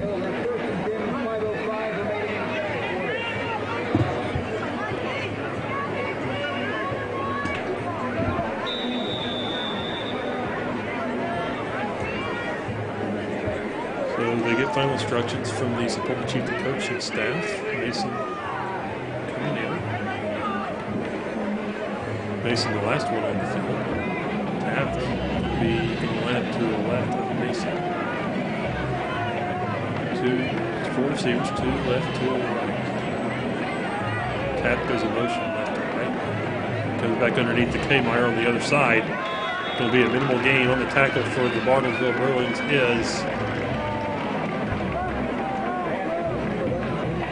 Rocky Schumann.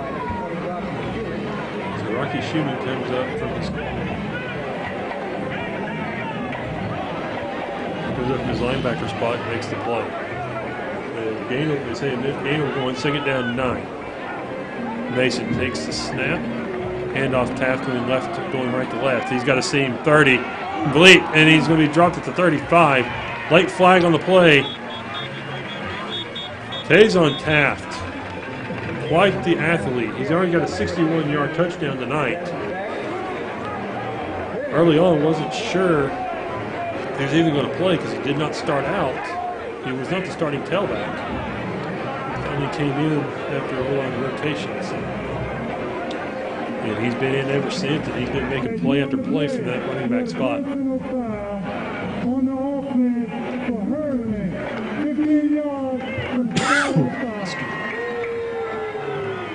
And I guess hurdling penalty on Taft is going to back him up 15 yards.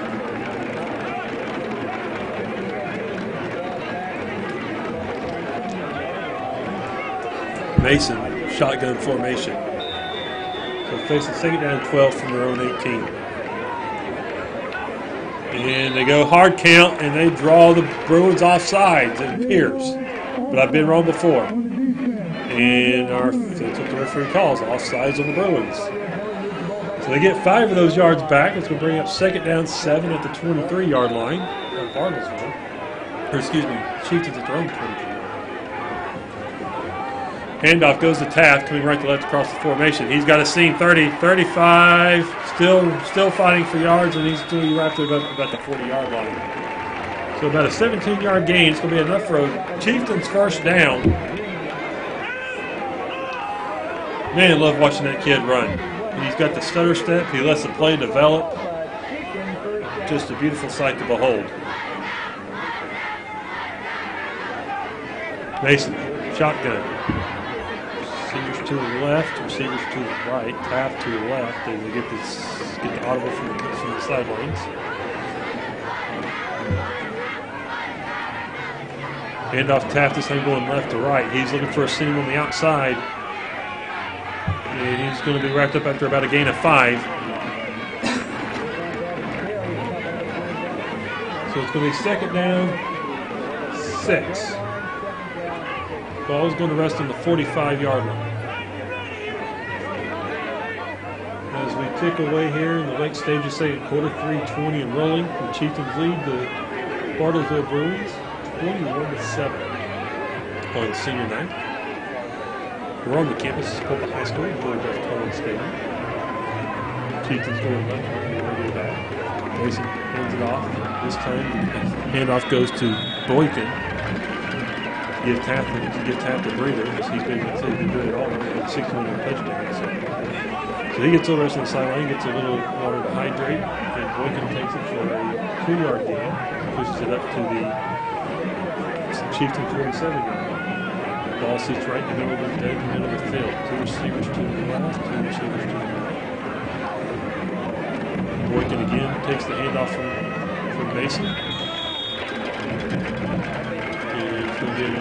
It's going to be 3rd and short. 4th down. Losing track here is hoping to knock up so many first downs, it feels like. And no man's land at midfield, 4th and short, and they're going to run it. They're going to go for it and see if they try to do a hard count. As they've been able to get the Bruins to jump all night on that hard count, 4th and short, as we approach a 2-minute mark and a half.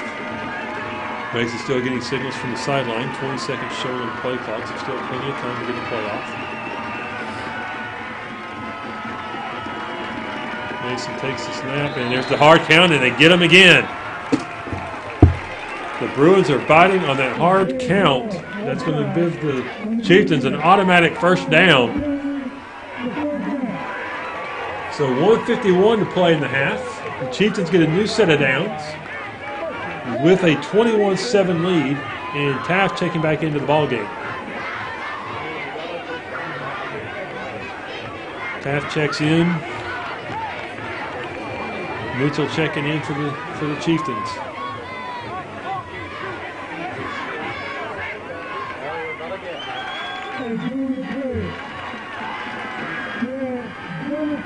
And now we have double fouls. I've never seen double fouls in football. I have never seen double fouls in football. I've heard of double foul in basketball, which I don't believe in, but I've never seen double fouls in football. This is a first for me. But they say double fouls, offsides, and a false start. They are neglected. They offset each other, and so we're going to replay 4th down and 1 from the 50. As the Chieftains take a timeout, we're going to take it with them. With the Chieftains leading with the Chieftains leading 21-7, we'll be back right after this. With your home for sports, the Sports Animal, and your home for Sapulpa Chieftains football.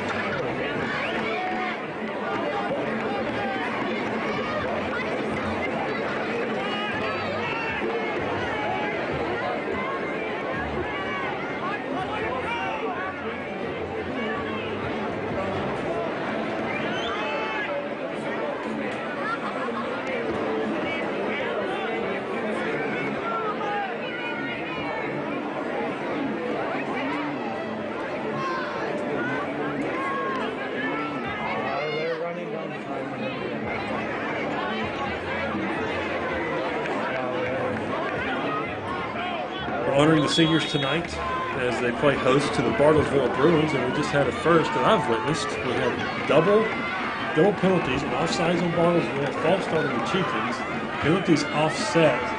We play 4th down and 1 from the 50, 1:51 to go in the half. As the Sapulpa Chieftains took their first timeout, so they got 2 timeouts remaining. The Bruins have 1 timeout remaining. So the Chieftains have all the time in the world, 1:51, 2 timeouts, and they're sitting at the 50-yard line, dead in the middle. The ball's not on the hatch, it's right in the middle, right at the SC logo with the arrow. Again, it's an artificial playing surface, artificial turf playing surface, decked out in the north end zone with Sapulpa and white blue background. South end zone decked out in Chieftain's zone. Chieftains going left to right in the rear dial for just joining the broadcast. Defending the north goal, which goes towards the bleachers where the marching band sits, but they're practicing when they went for the halftime show.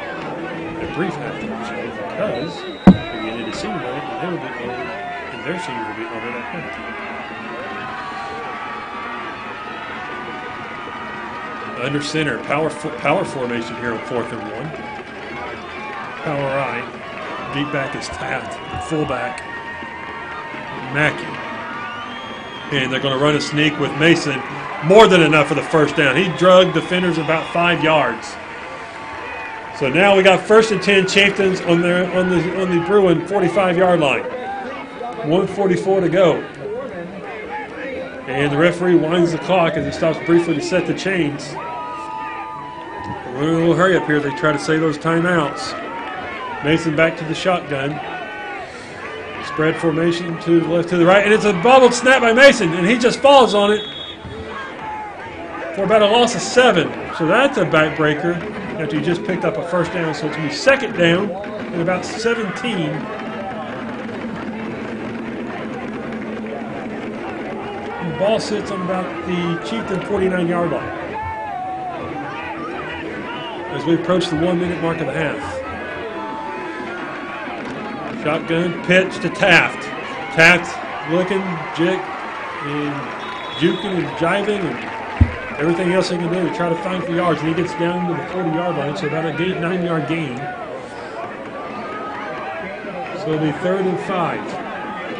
Under a minute to go. 40 seconds clock running. They try to save the timeouts. Taft takes the handoff inside the 40. Bounces off the Taft. I thought he was going to be stopped, but he bounced off. Now it's Chieftain helmet rolling. I'm not sure. That Taft's helmet? All right, Taft's helmet goes flying. So he's going to have to go to the sideline for a play and a late flag on the play. With 34 seconds to go in the half. And Taft is down. So we got Taft's helmet coming off. We got a flag on the play. And we got him coming to Taft. So while we got him in here, let's pause for our station identification. You're listening to Sapulpa Chieftains football on your home for sports. Hey, way to be on it, Obi. All right, so let's go ahead and we'll just go ahead and take a regular break as I attend to Taft and await the penalty. Let's go ahead and take a 30-second break.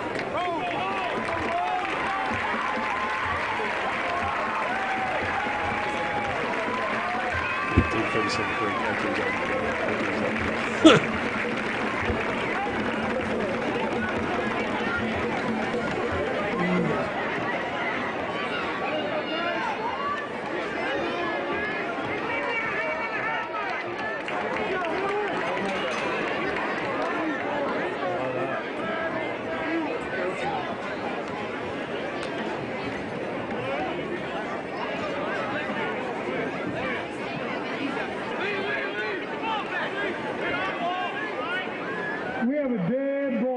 Sports animal.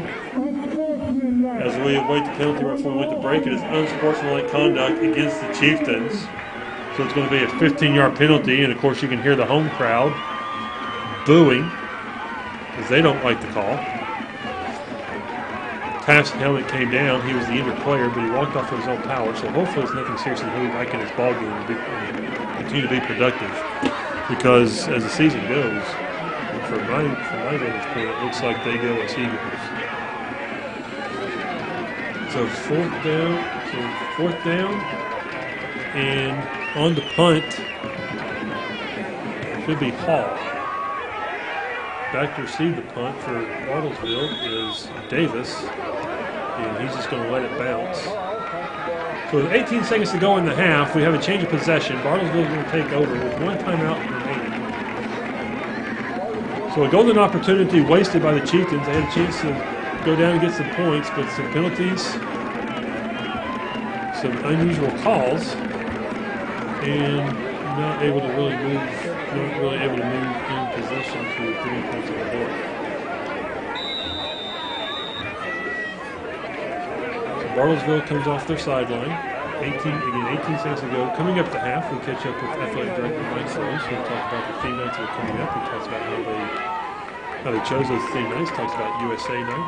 Updates us on all the other sports going on in the fall.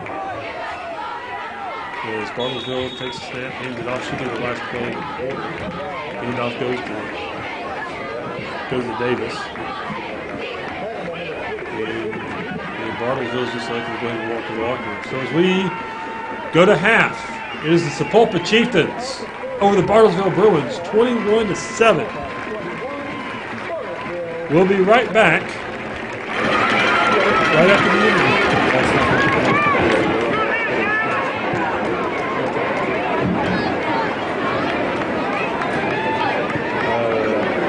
This is quarterback Coach Shredder.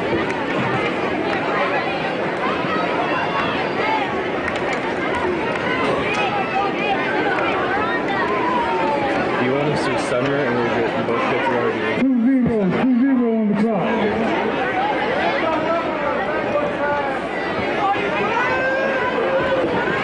Is it okay if we 20 minutes. Will us go down, or do you want to center each one of us up here?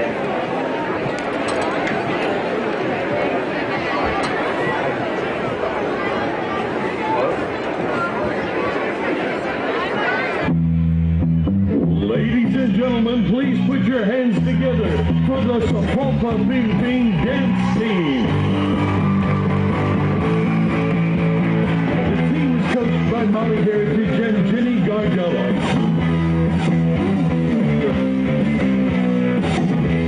This year's seniors are Sam Archer, Elizabeth Chapin, Denny Ernst, Paige Jennings, Ashley Johnson, Jalen Martin, Peyton Pepper, Heather Sparks, Chloe Voss, and Morgan Webb. Once again, please welcome your Sapulpa Bing.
Now entering the field is the Sapulpa High School Chieftain Marching Band, led by drum majors Riley Groves, Bree McKee, and Aubrey Myers. The Chieftain Band Boosters would like to thank our 2020 sponsors. Our premier sponsor is Synergent International. Our gold sponsors are Bank First, Heartland Roof and Construction, Imco Pest Control, Carletti Dentistry, and Bennett Steel.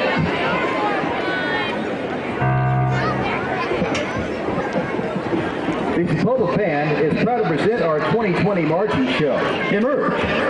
Emerge is a very special show designed to feature and celebrate our students. At the beginning of our summer practices, all of our band members answered a series of questions about their 2020 year, their struggles, their joys, their anxieties, and their hopes. We pulled statements from their answers, which have been recorded by our senior band members. Their voices will be added to the show throughout the season.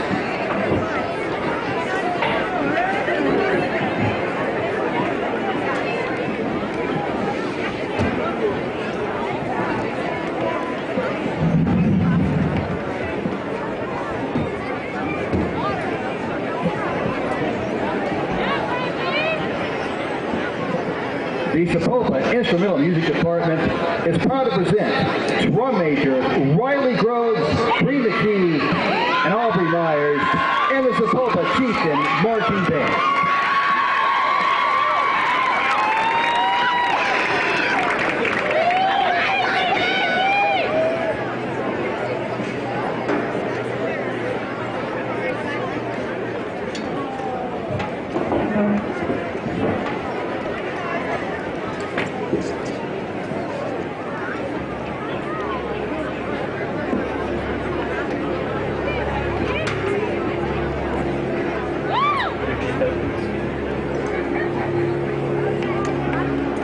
Has been pretty rough. I just want to go back to January when things were normal. Nothing this year has gone the way I expected it to, or even the way it was supposed to in the first place.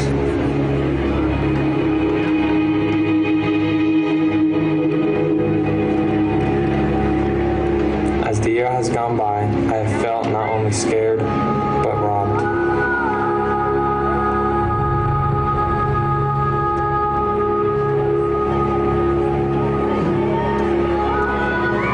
Scared, alone, and disconnected. So much has happened that it's hard to wrap my head around it.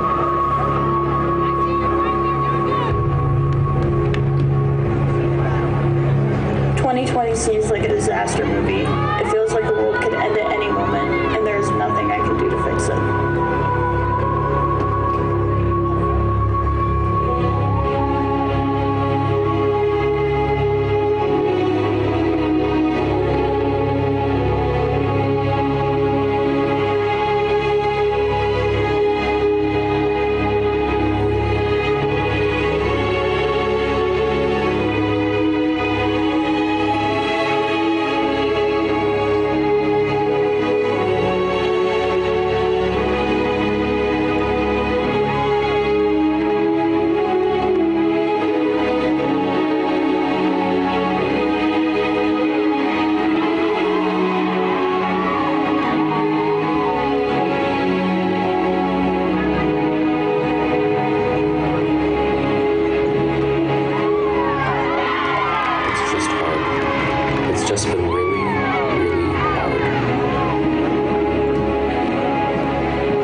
be in honoring our band and guard seniors.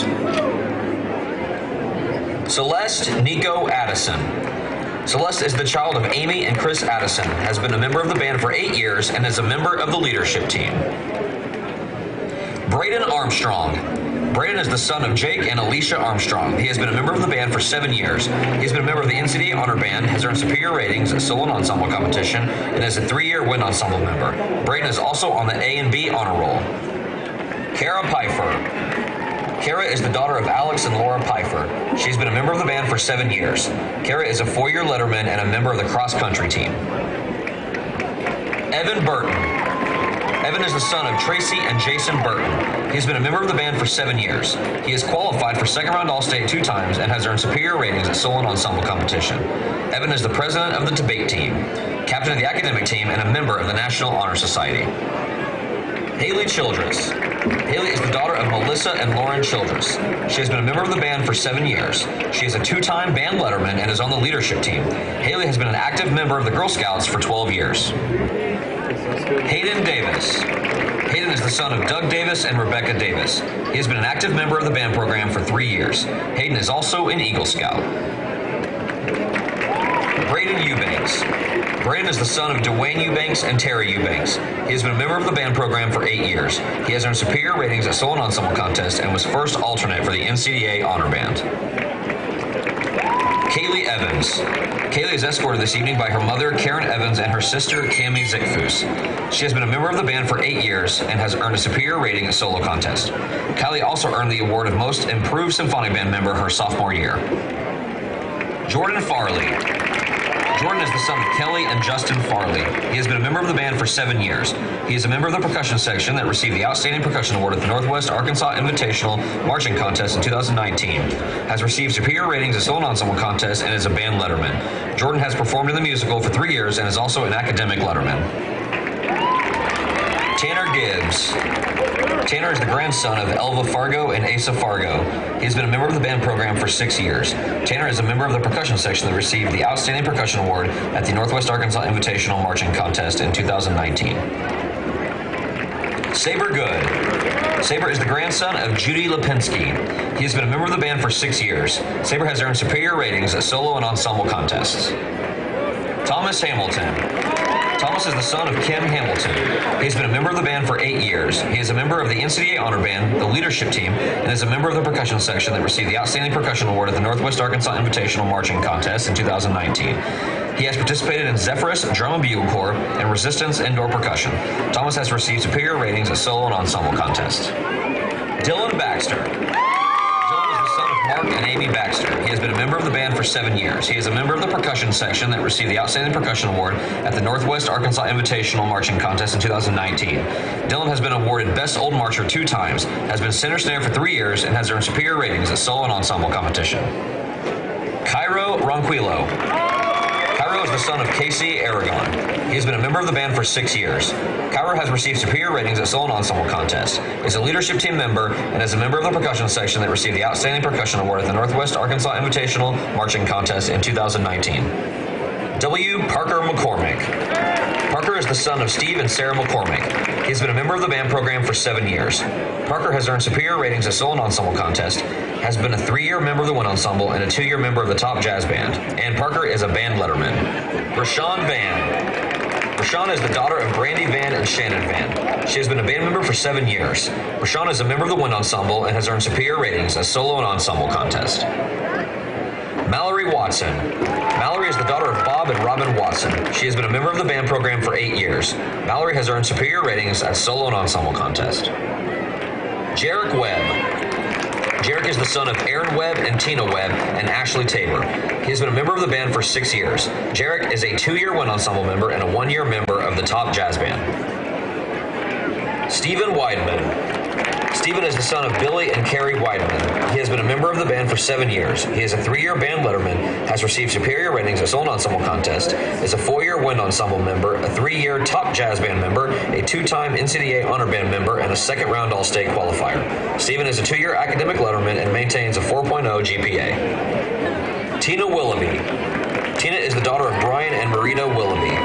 She has been a member of the band for 7 years and has participated in numerous percussion ensembles. Tina is a member of the Spanish National Honor Society, a Key Club member, and is on the tennis team. Josephine Edwards. Josephine is the daughter of Casey and Damon Edwards. She is a 4-year band member and a 1-year color guard member. Madison Smith. Madison is being escorted by her mother, Crystal Smith, and sister, Mallory Prather. She is a 6-year band member and a 3-year color guard member. She was chosen as Outstanding Returning Color Guard member and Outstanding Rifle member. Madison is also an academic letterman. Michaela Williamson. Michaela is the daughter of Ashley Burks. She is a 1-year color guard member and a member of the NAACP. Sid Yoakum. Sid is the child of Adrian and Gary Yoakum, is a 1-year member of the color guard and has earned the Best New Guard Member Award. Please help us in congratulating our band and guard seniors.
The Sapulpa Chieftain Marching Band is directed by Whitney Yoakum, Jason Rezicek, and Kevin Nazarka.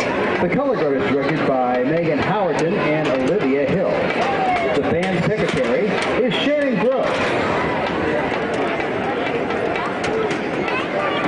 Chieftain fans, if you're on Instagram, follow Sapulpa Student Council at SAPSUCO. It's at SAPSTUCO.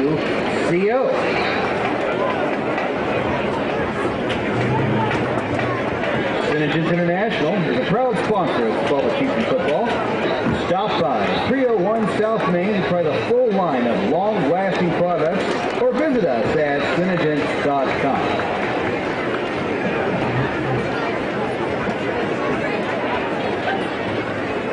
Now's a great time to refinance your house and save. TTCU Federal Credit Union would love to help you find out if refinancing is right for you.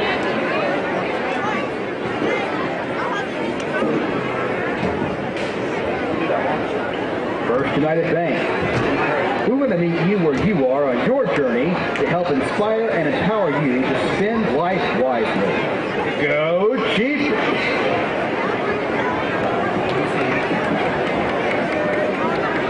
The Sapulpa Athletic Department would like to thank Neil and Jean Flowers for donating the flowers, not just tonight's senior night event, but all of our senior night recognition. Don't forget, September 15th is senior night at softball as they take on Jinx.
Bartlesville took the football.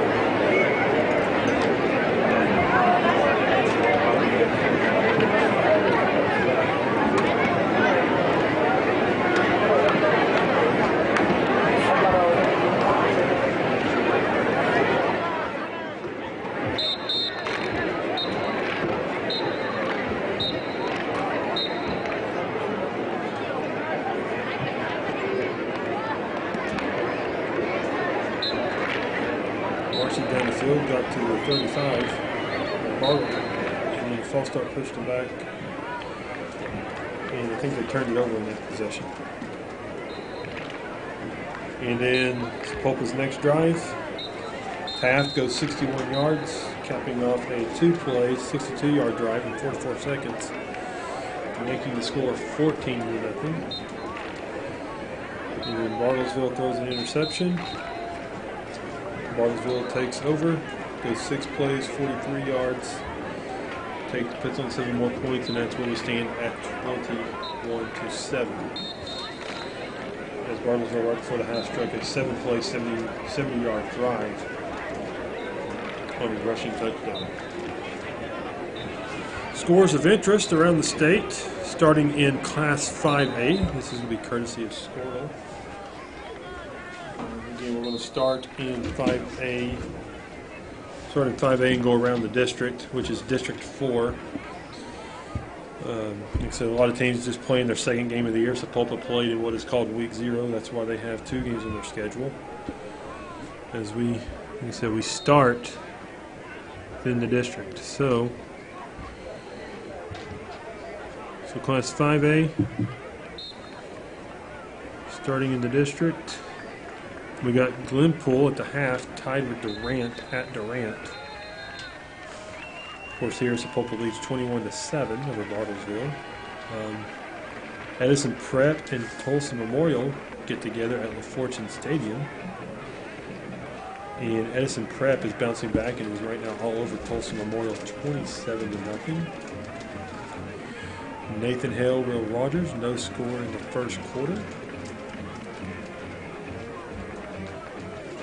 And I believe actually that game was canceled due to the Nathan Hale football team and coaching staff being quarantined due to the coronavirus. So I think that is why there's no score associated in the first quarter.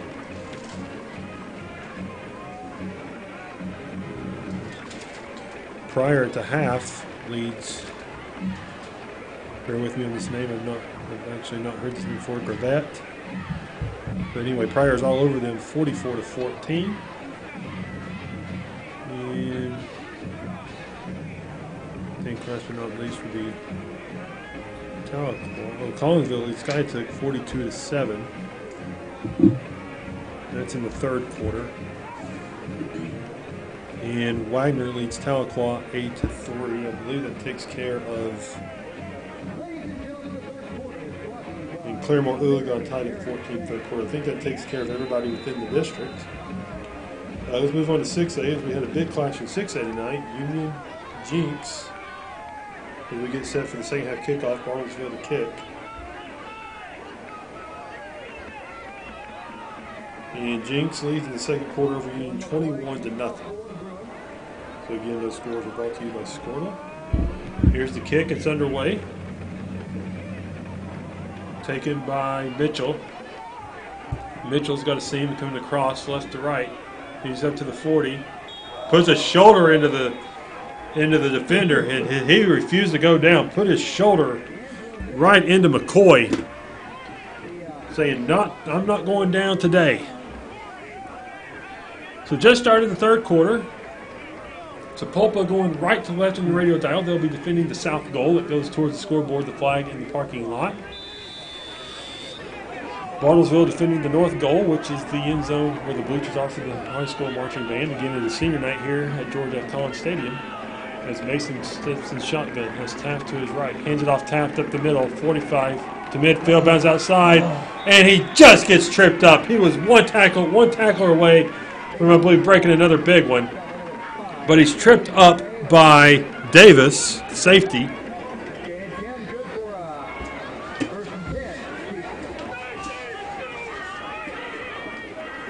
The strong safety. Number prevent that from going any further. So 1st and 10 on the ball, sits on the Bartlesville 46-yard line. Just underway, just early stages here, 3rd quarter, 11:15 to go. Again, Sapulpa leads 21-7 for just joining the broadcast. Handoff to excuse me, that's Boykin. Boykin takes the handoff, and he gets a big seam up the middle. They changed it up on me there. I didn't realize Tat already took a break, but that was Boykin taking the big run. A gain of about 12 on the play. Mason shotgun, handoff Boykin again, going to the left side, breaks the tackle 30, 25, 20, 15, 10, 1 man to beat! Not going to get any touchdown! Chieftains! And your new score with 10:51 to play in the 3rd quarter. The Chieftains 27, the Bartlesville Bruins 7.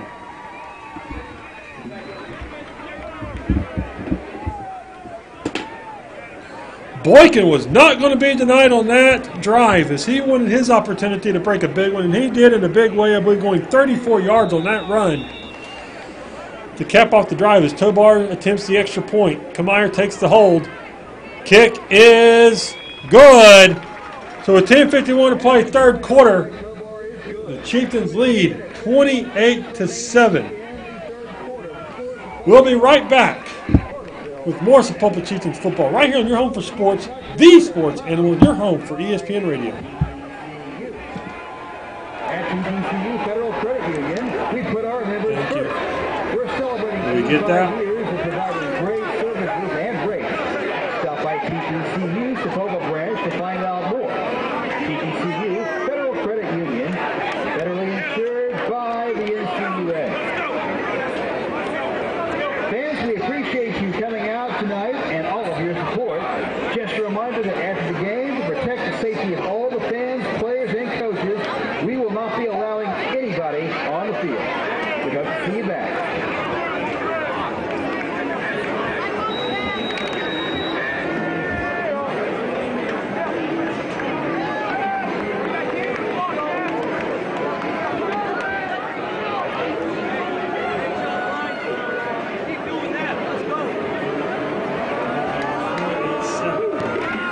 Kick by Gaddis, and it's going to bounce out of bounds. That will be a penalty. I believe the ball will be placed at the 35-yard line of Sapulpa.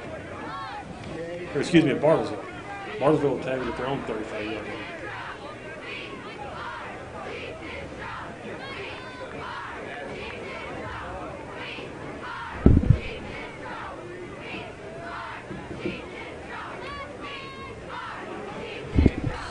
So Bartlesville gets their instructions from the sideline. They come trotting onto the field. Again, this is the first drive for Bartlesville, but exactly what you didn't want to do is give up points when you're already down 21-7, but now you're down 28-7. Bradford shotgun, man in motion right to left. Bradford swings it out to the man that was in motion, and that was Keaton. Keaton's got some room. We got a flag on the play, though. Keaton up near midfield, but I don't know if the play is going to stand as we got a flag back in the backfield, resting in about the 38-yard line as we await the official's call. Looks like Bortstadt's pointing to back him up, so.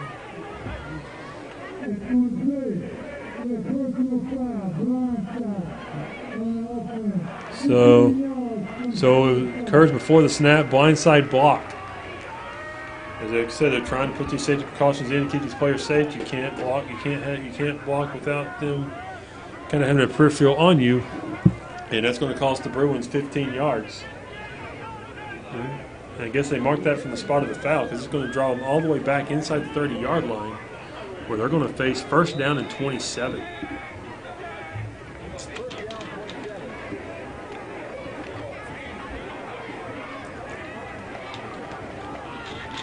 Bradford takes a snap, hands it off to McCoy. McCoy got a seam up the middle, and he's drugged down by the linebacker, Roberts, but not before he picked up 12. So McCoy picks up a 12-yard run, makes it 2nd down and 15.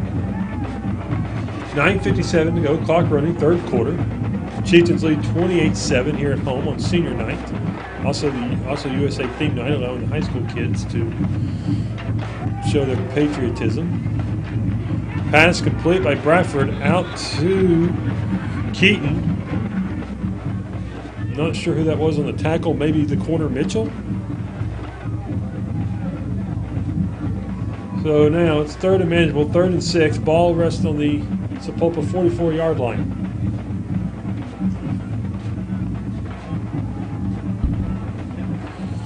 Bradford shotgun, trips to the left. Running back stands to the left. And now they go to the sideline for an audible, because that's McCoy lined up to the left. Now he's barking signals to the offensive line, as they're going to change up the blocking scheme, it looks like. Sapulpa lined up in a 3-4 here. Play action, rolling to the left. He's got a man down on his knees. Pass caught, and that is Smith on the catch. 6'5", 165 wide receiver.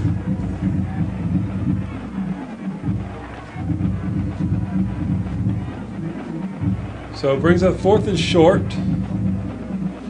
Still sitting on their own territory, but they're right at midfield, about the 49-yard line. 8 minutes, 30 seconds to go, 3rd quarter.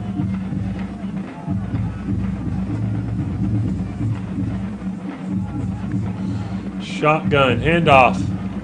Handoff goes to Davison. He is stuffed by a host of Chieftains, and the coaching staff is all pumped up on the sidelines after that.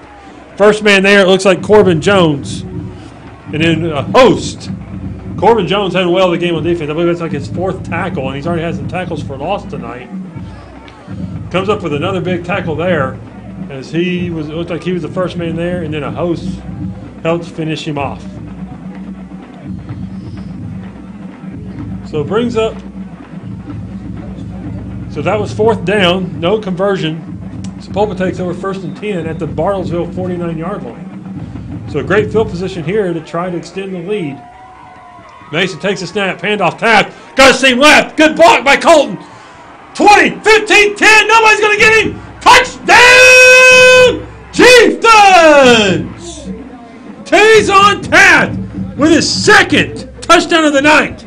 This one from 49 yards out. And your new score, 34-7, but we have a flag on the play. I guess a late flag that is thrown at about the 15-yard line. Good block downfield by Morton at wide receiver to kind of spring him after he'd hit the hole. The offensive line is just dominating.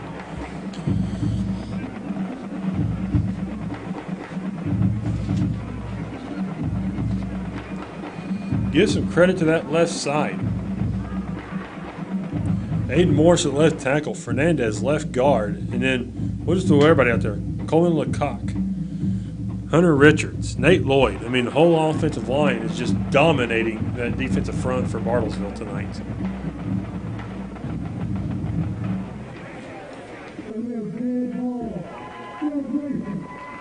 So dead ball, unsportsmanlike conduct against Sapulpa.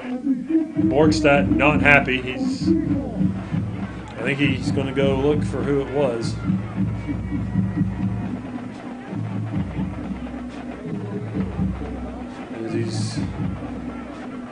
As he's now gathering his whole team around, as the extra point is on its way from Kamire to hold. So the touchdown stands.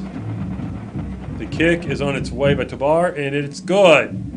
So with 8:05 to play, 3rd quarter, your new score. The Chieftains, 35. The Bartlesville Bruins, 7. We'll be back on your home for sports, the sports animal, your home for ESPN Radio, and Sapulpa Chieftains football.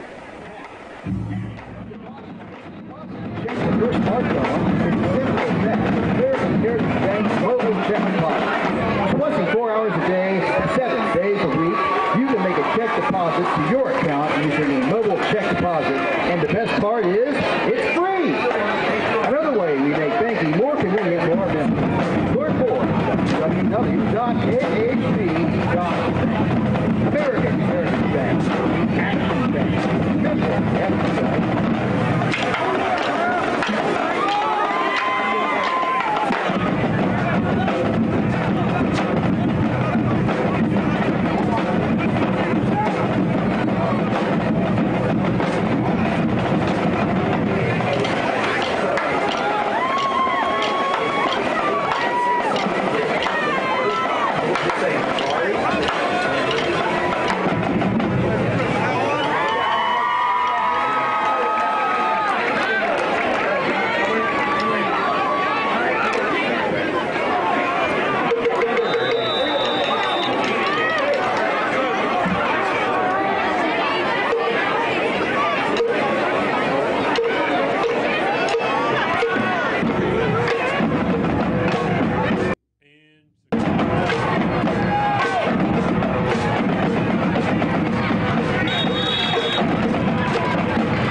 tackle, flag on the play.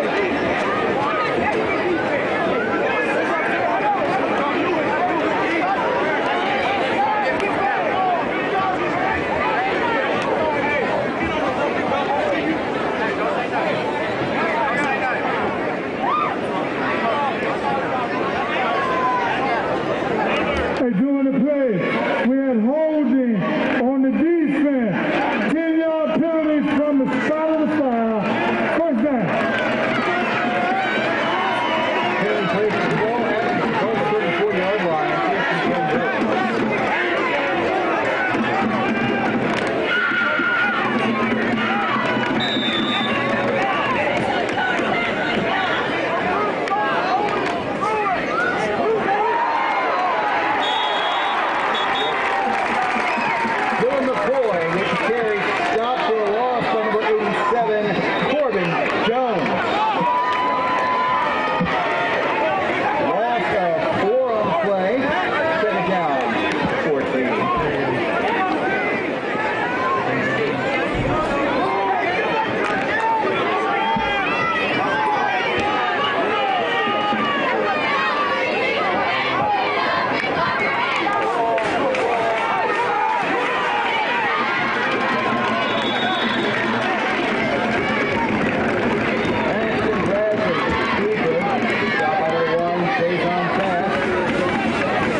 going around the 125-yard line. First down.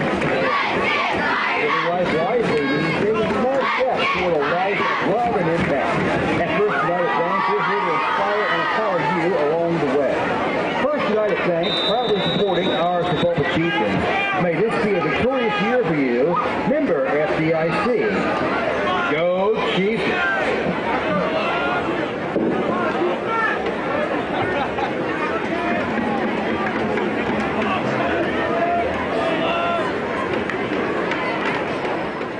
Bradford takes a snap and goes incomplete.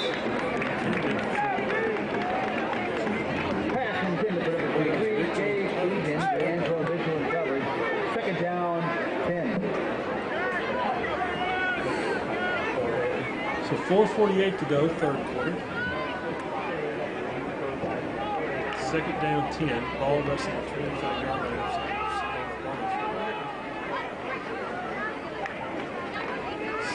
Hand off. No, it's a play action. Again, they're fooling me all night on that play action. As Bradford goes around to the left side. Bradford is selling that fake very well tonight. It is fooling me. I think it's going to the running back, in that case McCoy, and then all of a sudden, next thing you know, there's action over on the left side. So the Sapulpa did not bite on it, which is a good thing because they're the ones that are going to make tackles.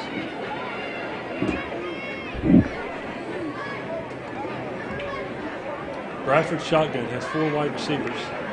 Takes the snap. McCoy is swing out of the backfield. Swing pass to McCoy. McCoy dancing around, but he's not going to get much. Connor Rose, the first man there. And then a host of Chieftains. So it's going to bring up 4th down. And a punt formation for Bartlesville coming. Taft back to return, stands at about the 40-yard line, his own 40-yard line, as the third quarter clock ticks away. And now we got a flag from the line judge. And it's a sideline warning, it looks like. Just not sure if this is on Sapulpa, but he's still on the Sapulpa sideline. We'll wait the referee's designation here.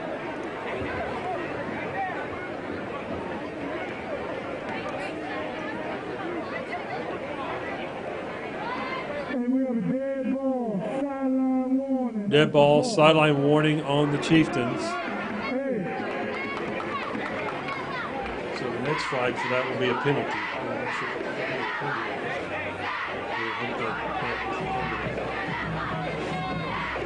So again, just like the Edison game, Sapulpa has controlled from the outset. They've set the tone early and often. And Bartlesville just had no answer for Kazon Taft.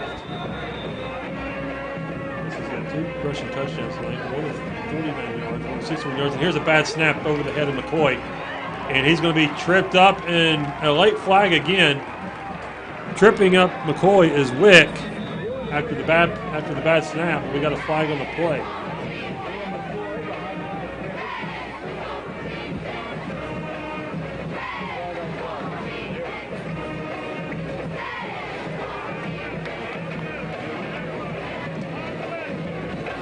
Wait the referee signal.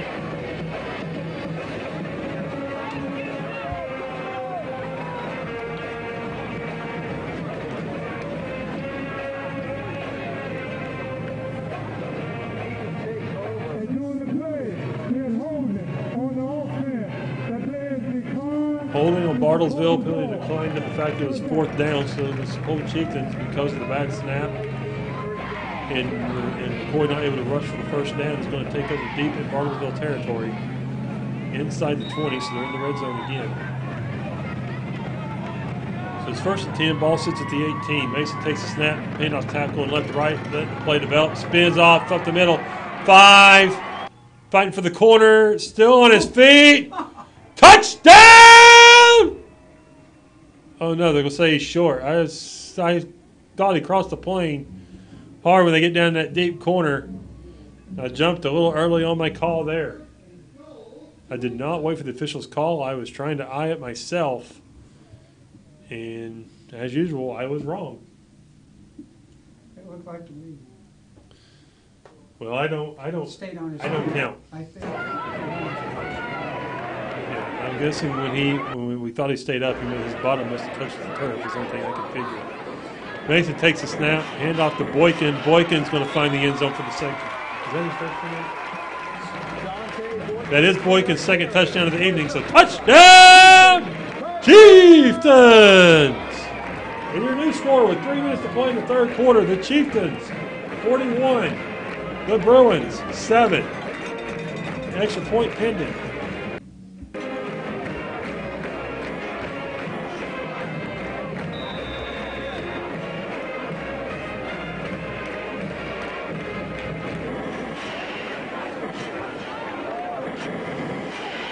Tavar to kick the extra point. A bad snap to not even get the kick off. So your score is going to remain Sapulpa 41, Bartlesville 7. This is your voice of the Chieftains. Todd Ogle will be right back as you listen to Chieftains football on your home for sports, the sports animal, your home for ESPN Radio. Touchdown is proudly sponsored by American. Thank you, sir. Man, I hate when I jump the call like that because my throat's about gone. He must have. His bottom had to have hit. Yeah, because his knee and his arms didn't hit.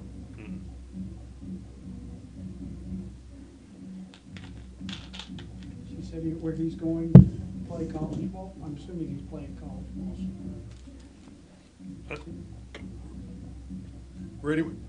Ready when you are. I'm getting a little choked up here. Give me a minute. Ready.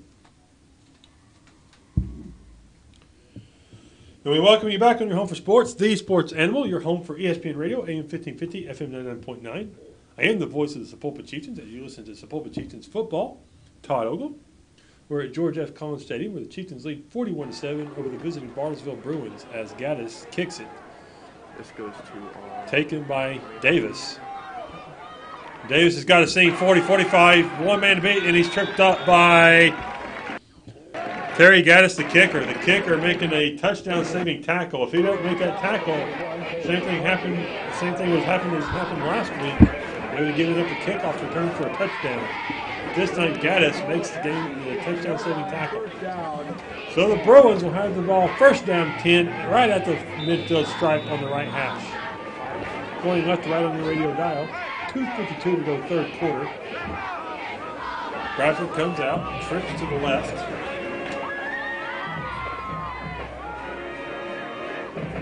Pistol formation this time.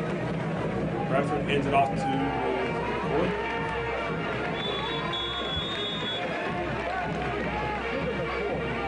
Yes, the ball carrier was McCoy. And he has stopped for a minimal gain, so it's going to be the second down and about 8.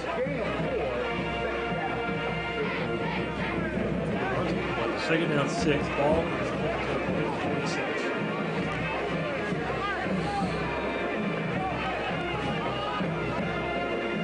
Sapulpa jumped out 21-0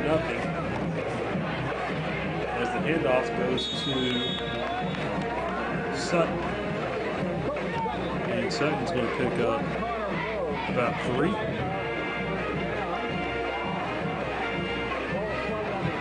Pick up 4 is going to be third and short. 32 at the 42. 2 minutes ago, third quarter clock. Bradford hands it off.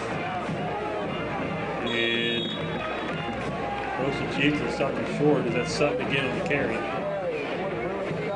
But it's going to be, he's going to stop him short of the first down. And you're not giving the first down. So the fourth down is short.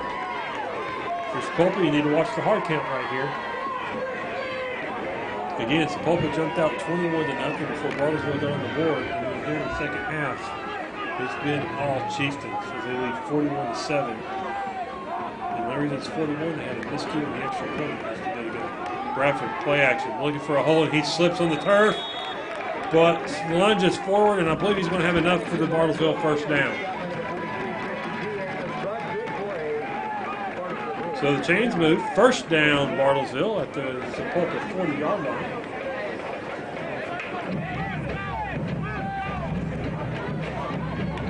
As we approach the 1 minute mark of the third quarter, the Chieftains come off the field. shot back is Chris Anderson.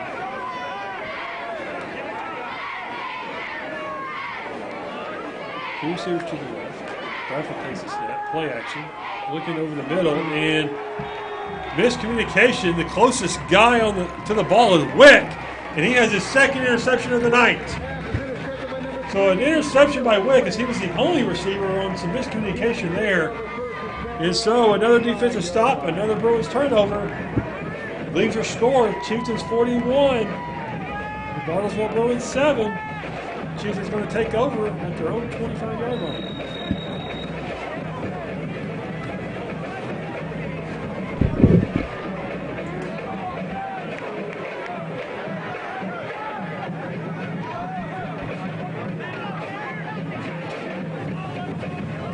Mason shotgun formation. Ends it off. And game, we got another flag on the play. This is a really personal foul. The ball carrier appears to be Jones. I guess Coach Borg is going to start putting in some of the backups. We talked about the onset. They were able to do this at Edison last week with the score was jumping out early and often. They were able to get some of those second, third stringers in. He talked about it, You practice a team, you work as a team. They work just as hard as the starters, and they have earned this opportunity because, like I said, there is nothing like game reps to get you ready. And so these kids are going to be stepping up once these seniors officially graduate. Again, it is senior night. There's going to be a personal foul. So a personal foul against the Chieftains, so they're backing up. Billy places the ball back to the 14-yard line. But again, senior night here at Sapulpa High School, a lot of schools moved it up due to the coronavirus, and not knowing what's going to happen the rest of this football season. And these kids that are playing, they're winning some action now. And a hard count by Mason all night long. That hard count's been there.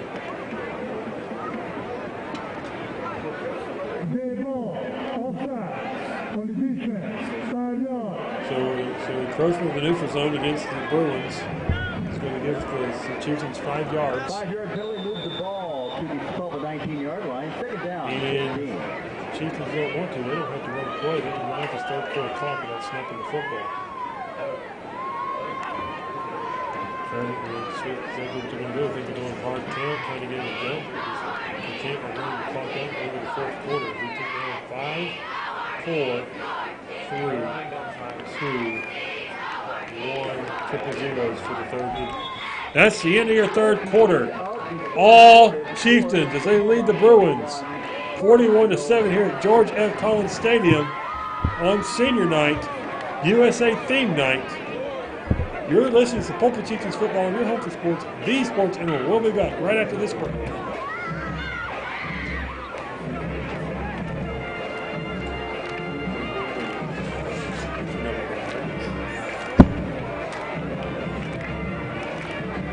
Hang in there with me. We're almost done. 12 more minutes. They're going to run the football.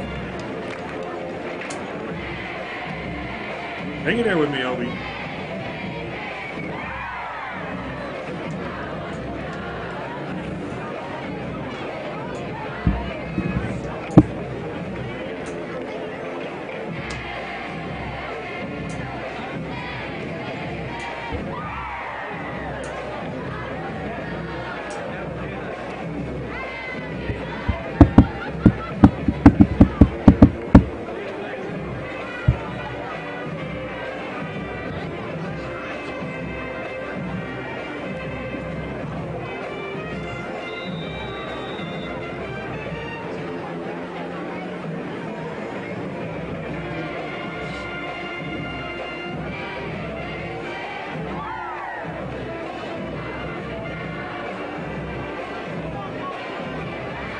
And we welcome you back to George F. Collins Stadium as we begin the fourth quarter. I am your voice of the Chieftains, Todd Ogle, and Mason takes the snap, throws it deep down the field. Pass was intended for Kamier, and it falls incomplete. Second down. As after the personal foul that ended roughly towards the end of the third quarter, they're going to face third and long here from their own 19-yard line. As we change sides of the field to start the fourth, Sapulpa is going left to right on the radio dial. If you just joined the broadcast. defending the north goal, which goes towards the marching band, if you're familiar with the stadium. As the handoff goes to Jones, and he's stopped for no gain. On the tackle for Bartlesville is Braden Winters. Braden Winters making a nice tackle, not letting Jones go anywhere, and Sapulpa's going to be forced to punt. Again, Sapulpa going left to right.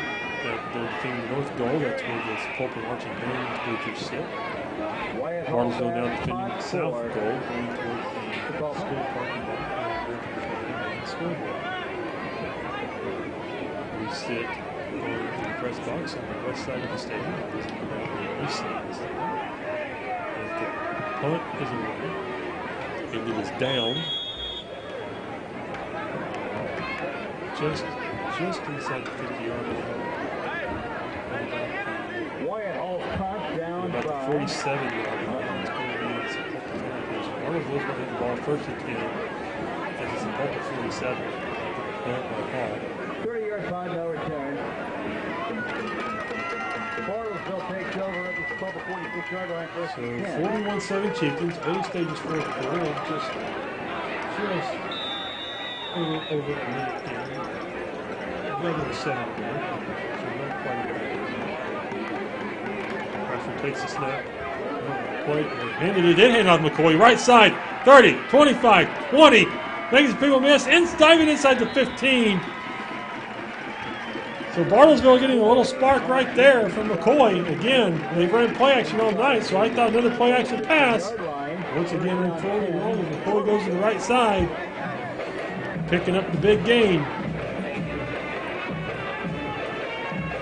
33 yards on the run. Scott's doing some beautiful stuff. McCoy, the in-studio producer, hitting all the right buttons. As the handoff goes to McCoy, he's trying to seam up the middle, drags defenders all the way down inside the 5-yard line. McCoy on the carry. Pass on the tackle. First and goal. It's going to be first and goal on the 2-yard line. Bartlesville looking to strike gold.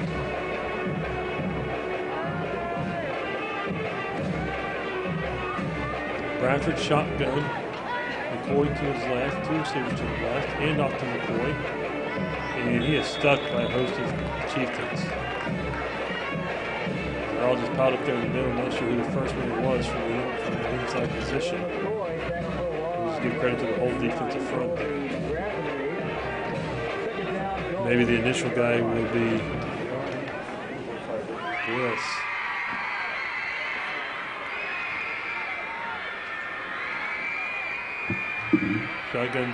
Shotgun snap to Bradford, hands it off again. And I believe that's McCoy again, but he still is stopped short. So the defense rising up here, not making it easy for Bartlesville. They could easily just lay down and let them walk it in the end zone, but they're fighting for every possession here like the game is on the line. There's still a lot of time to go. Anything can happen. It is 41-7, so a big hill to climb for Bartlesville. But they're knocking on the doorstep here. Third and goal from the 3. Bunch formation, tight formation. Play action this time. Bradford takes it himself, and he is in the end zone for a Bartlesville touchdown. So Bartlesville finally strikes, making your new score with 9 minutes to go, 41-13.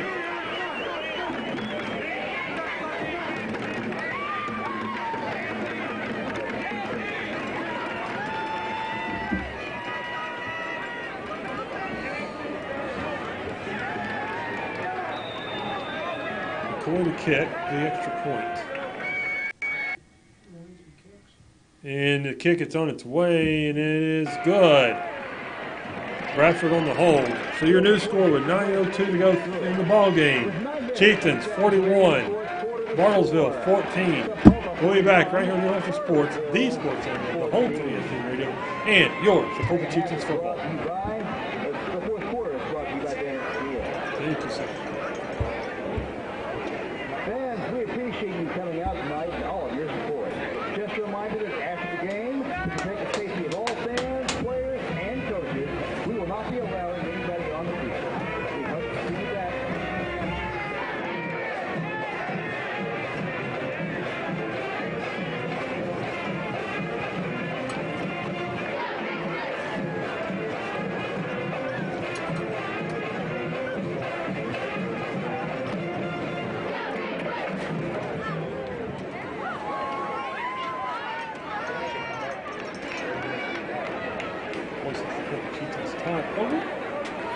here at George F. Collins Stadium.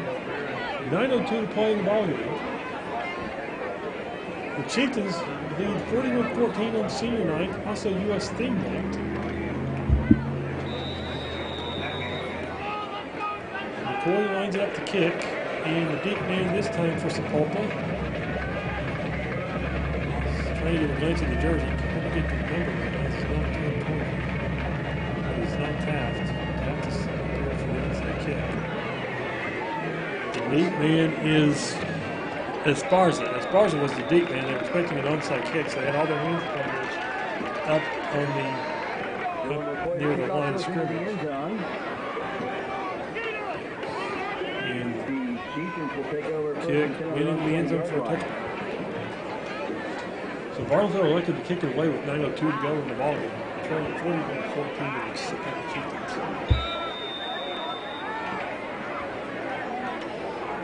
The Chieftains take the football over. They're going to be at the only 20-yard line.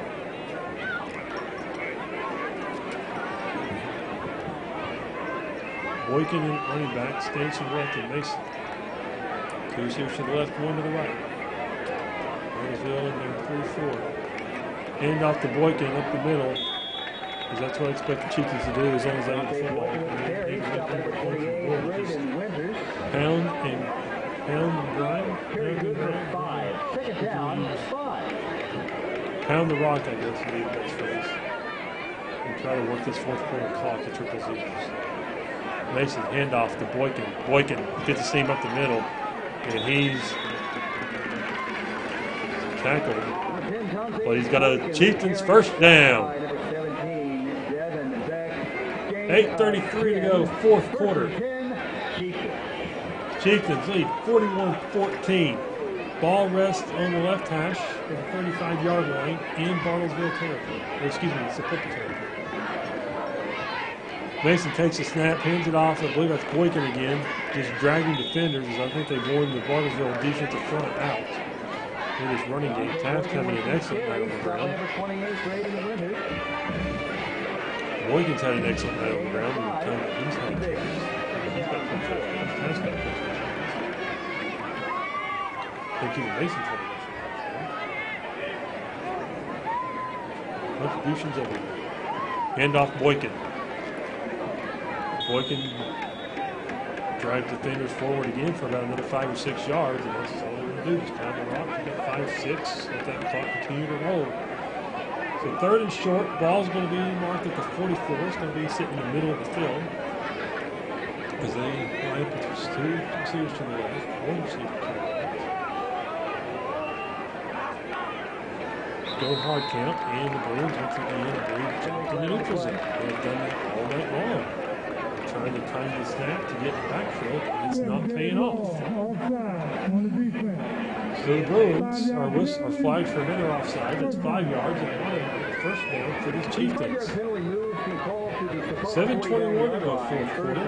Chieftains at 41-14. Ball rests on the 49-yard line. Still is Sapulpa territory. Mason still the quarterback, running shotgun.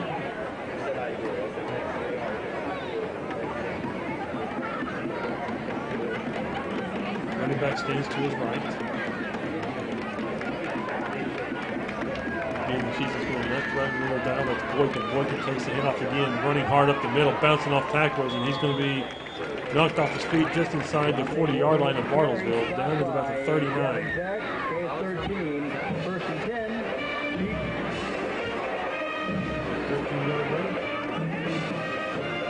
13-yard run on the play for Boykin, and he's just turning those legs. Clock rolls, 6:40. Chieftains 41, Bartlesville Bruins 14.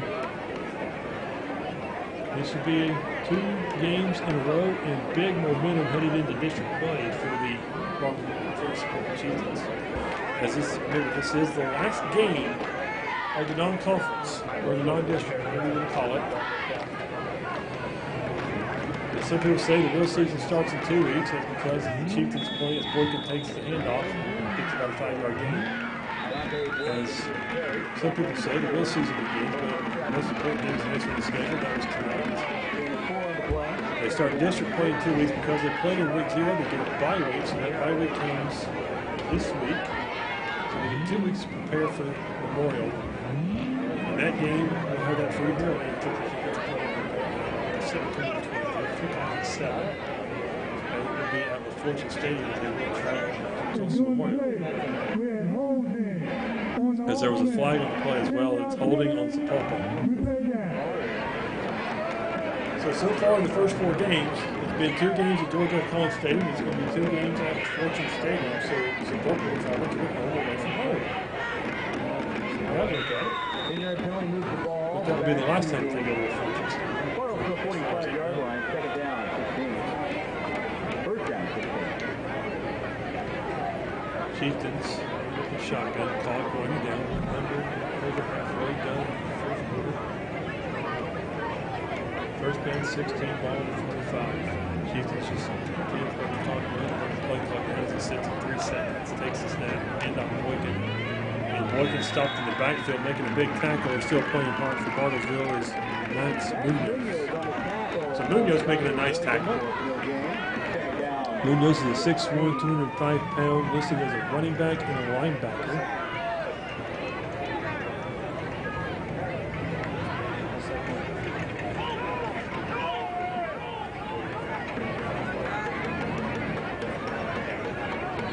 He is a senior for that. So second down, 17.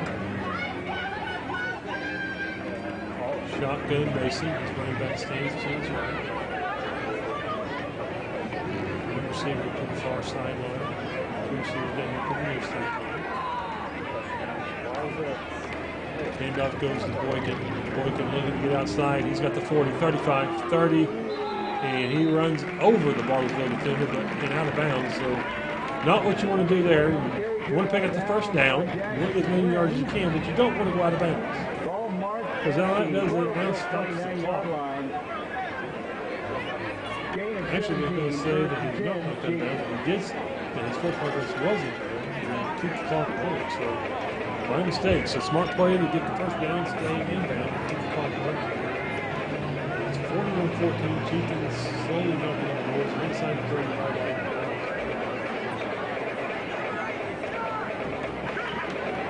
Mason can't take his time.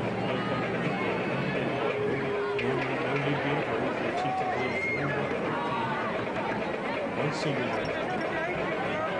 Boykin gets the handoff, goes left side, and does some tackle, another first down, still 20 yards. And Boone's stay up. The official winds the clock, so he's staying in lines again. Man, he's getting closer every time he's on that sideline. Getting closer and closer to about that line to stop the clock. But nothing to do with it. But nonetheless, he was taking first and 10. And again, the flag sitting at pass the defense for the road. They have a flag pass stop and it's out of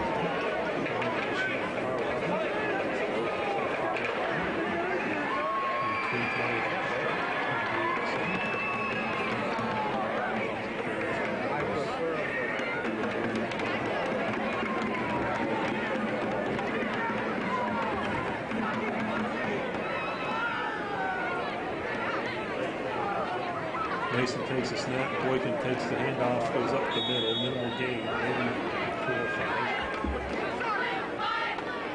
But the most important thing is that clock takes 30 minutes to go. So second down, 6 from 13. Ball rushing the left position, ball for also, you want to tell you his score, he's not trying to score.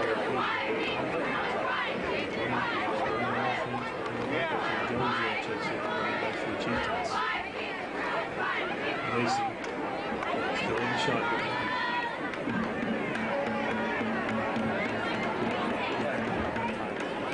Mason takes that hand off the Jones. Scoot left, 5, touchdown! Chieftains! Tyrese Jones! 13 yards for the touchdown! And your new score, with 2:16 to go in the ballgame, Chieftains 47, the Bartlesville Bruins 14.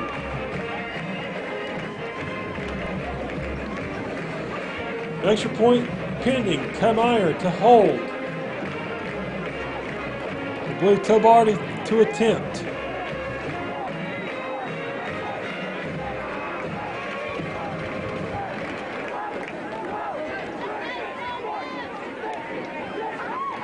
Tobar's kick's on the way, and it is good! So again, with 2:16 to go in the ballgame, your new score, the Chieftains 48, the Bruins 14.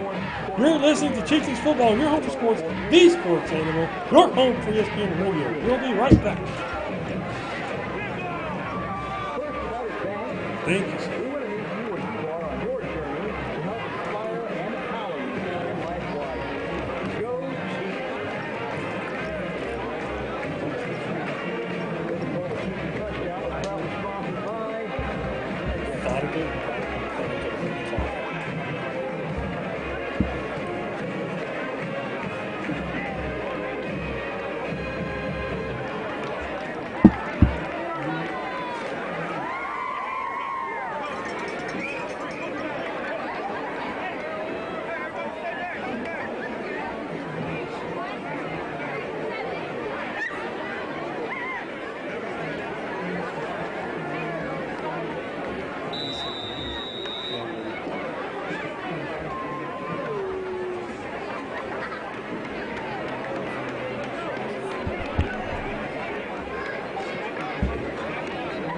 And we welcome you back on your home for sports, the sports animal. Home for ESPN Radio. I am Todd Little, the voice of the Sapulpa Chieftains, and we're the Chieftains football.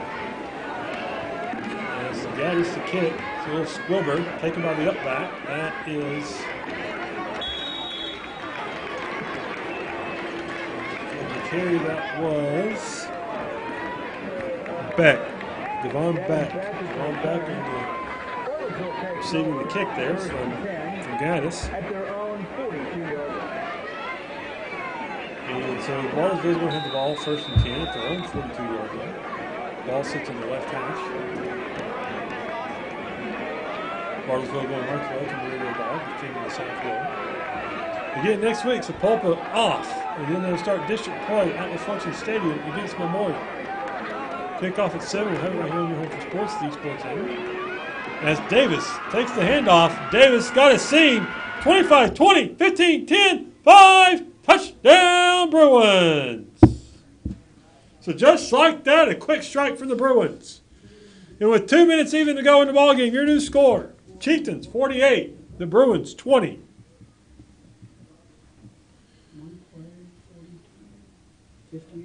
58-yard run by Davis. Might be the biggest play of the night that didn't have flags in it. We had a 161-yard. Well, I'm talking for Bartlesville. Oh, for Bartlesville, yeah. So Bartlesville goes 58 yards in one play. Davis takes the handoff and goes 52 yards, or 58. And the kick is good by McCoy.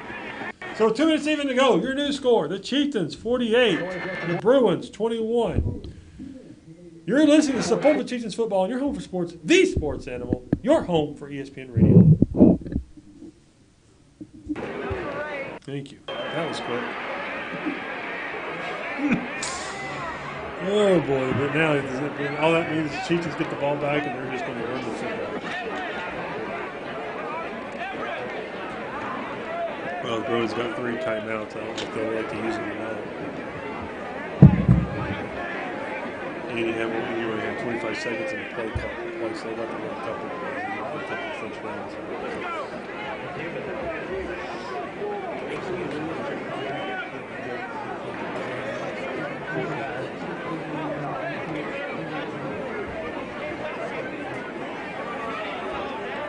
And we welcome you back on your home for sports, the sports animal. I am the voice of the Sapulpa Chieftains, and you're listening to Sapulpa Chieftains Football.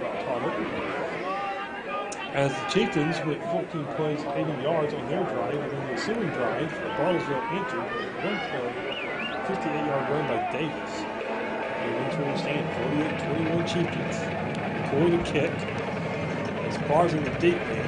All the hands teams up in case they get into the kick. Spars takes it inside the 10, and he's just going to fall down. And as he fell down, they go down. So Bartlesville goes down and hits him low. And Now we got multiple flags on the play. The umpire throws it, gets through the flag, then throws his hat, there's other flags, which indicates the second penalty. But I'm guessing offside, it's the same penalty.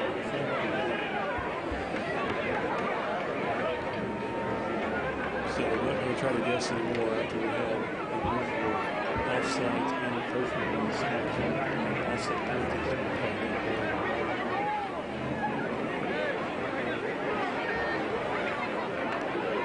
Somebody had to come in first or second. That's the possibility.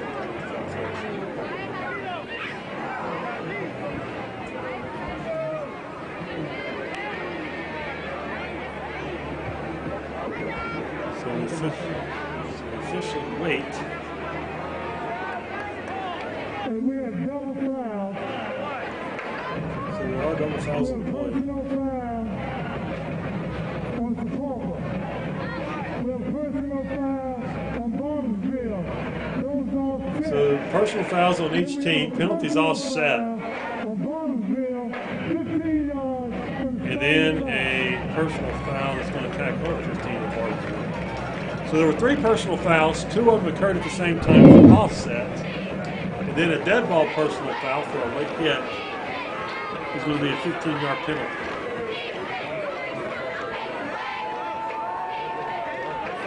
I think I've ever seen that before.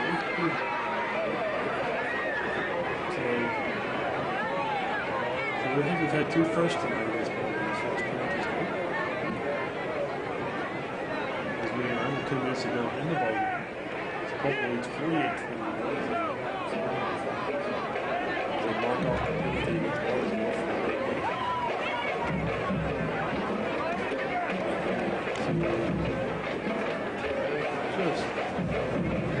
Just over 27.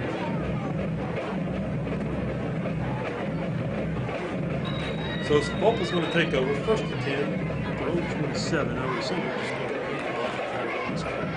Bartlesville's off the handoff goes to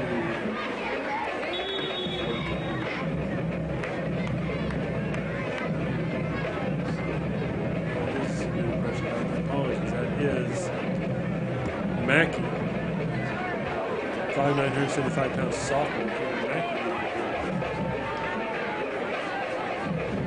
Mason. And now at the first down, it looks like they're going to take the victory formation with 1:25 to go. So they did pick up the first down, leading 48-21. No need to run any more plays. They're just going to run the victory formation over the Peters. Deep back is Mackey. Mason under center. Got the protection there. He backs it up a couple of yards. It takes the lead. So it looks like the Chieftains are going to move on to 2-1. It appears the Bartlesville Bruins will fall to 1-1. Next up for the Chieftains will be an open date next week against West. And they get ready to take on Royal to open up district play at the Fortune Stadium and kick off at 7 o'clock.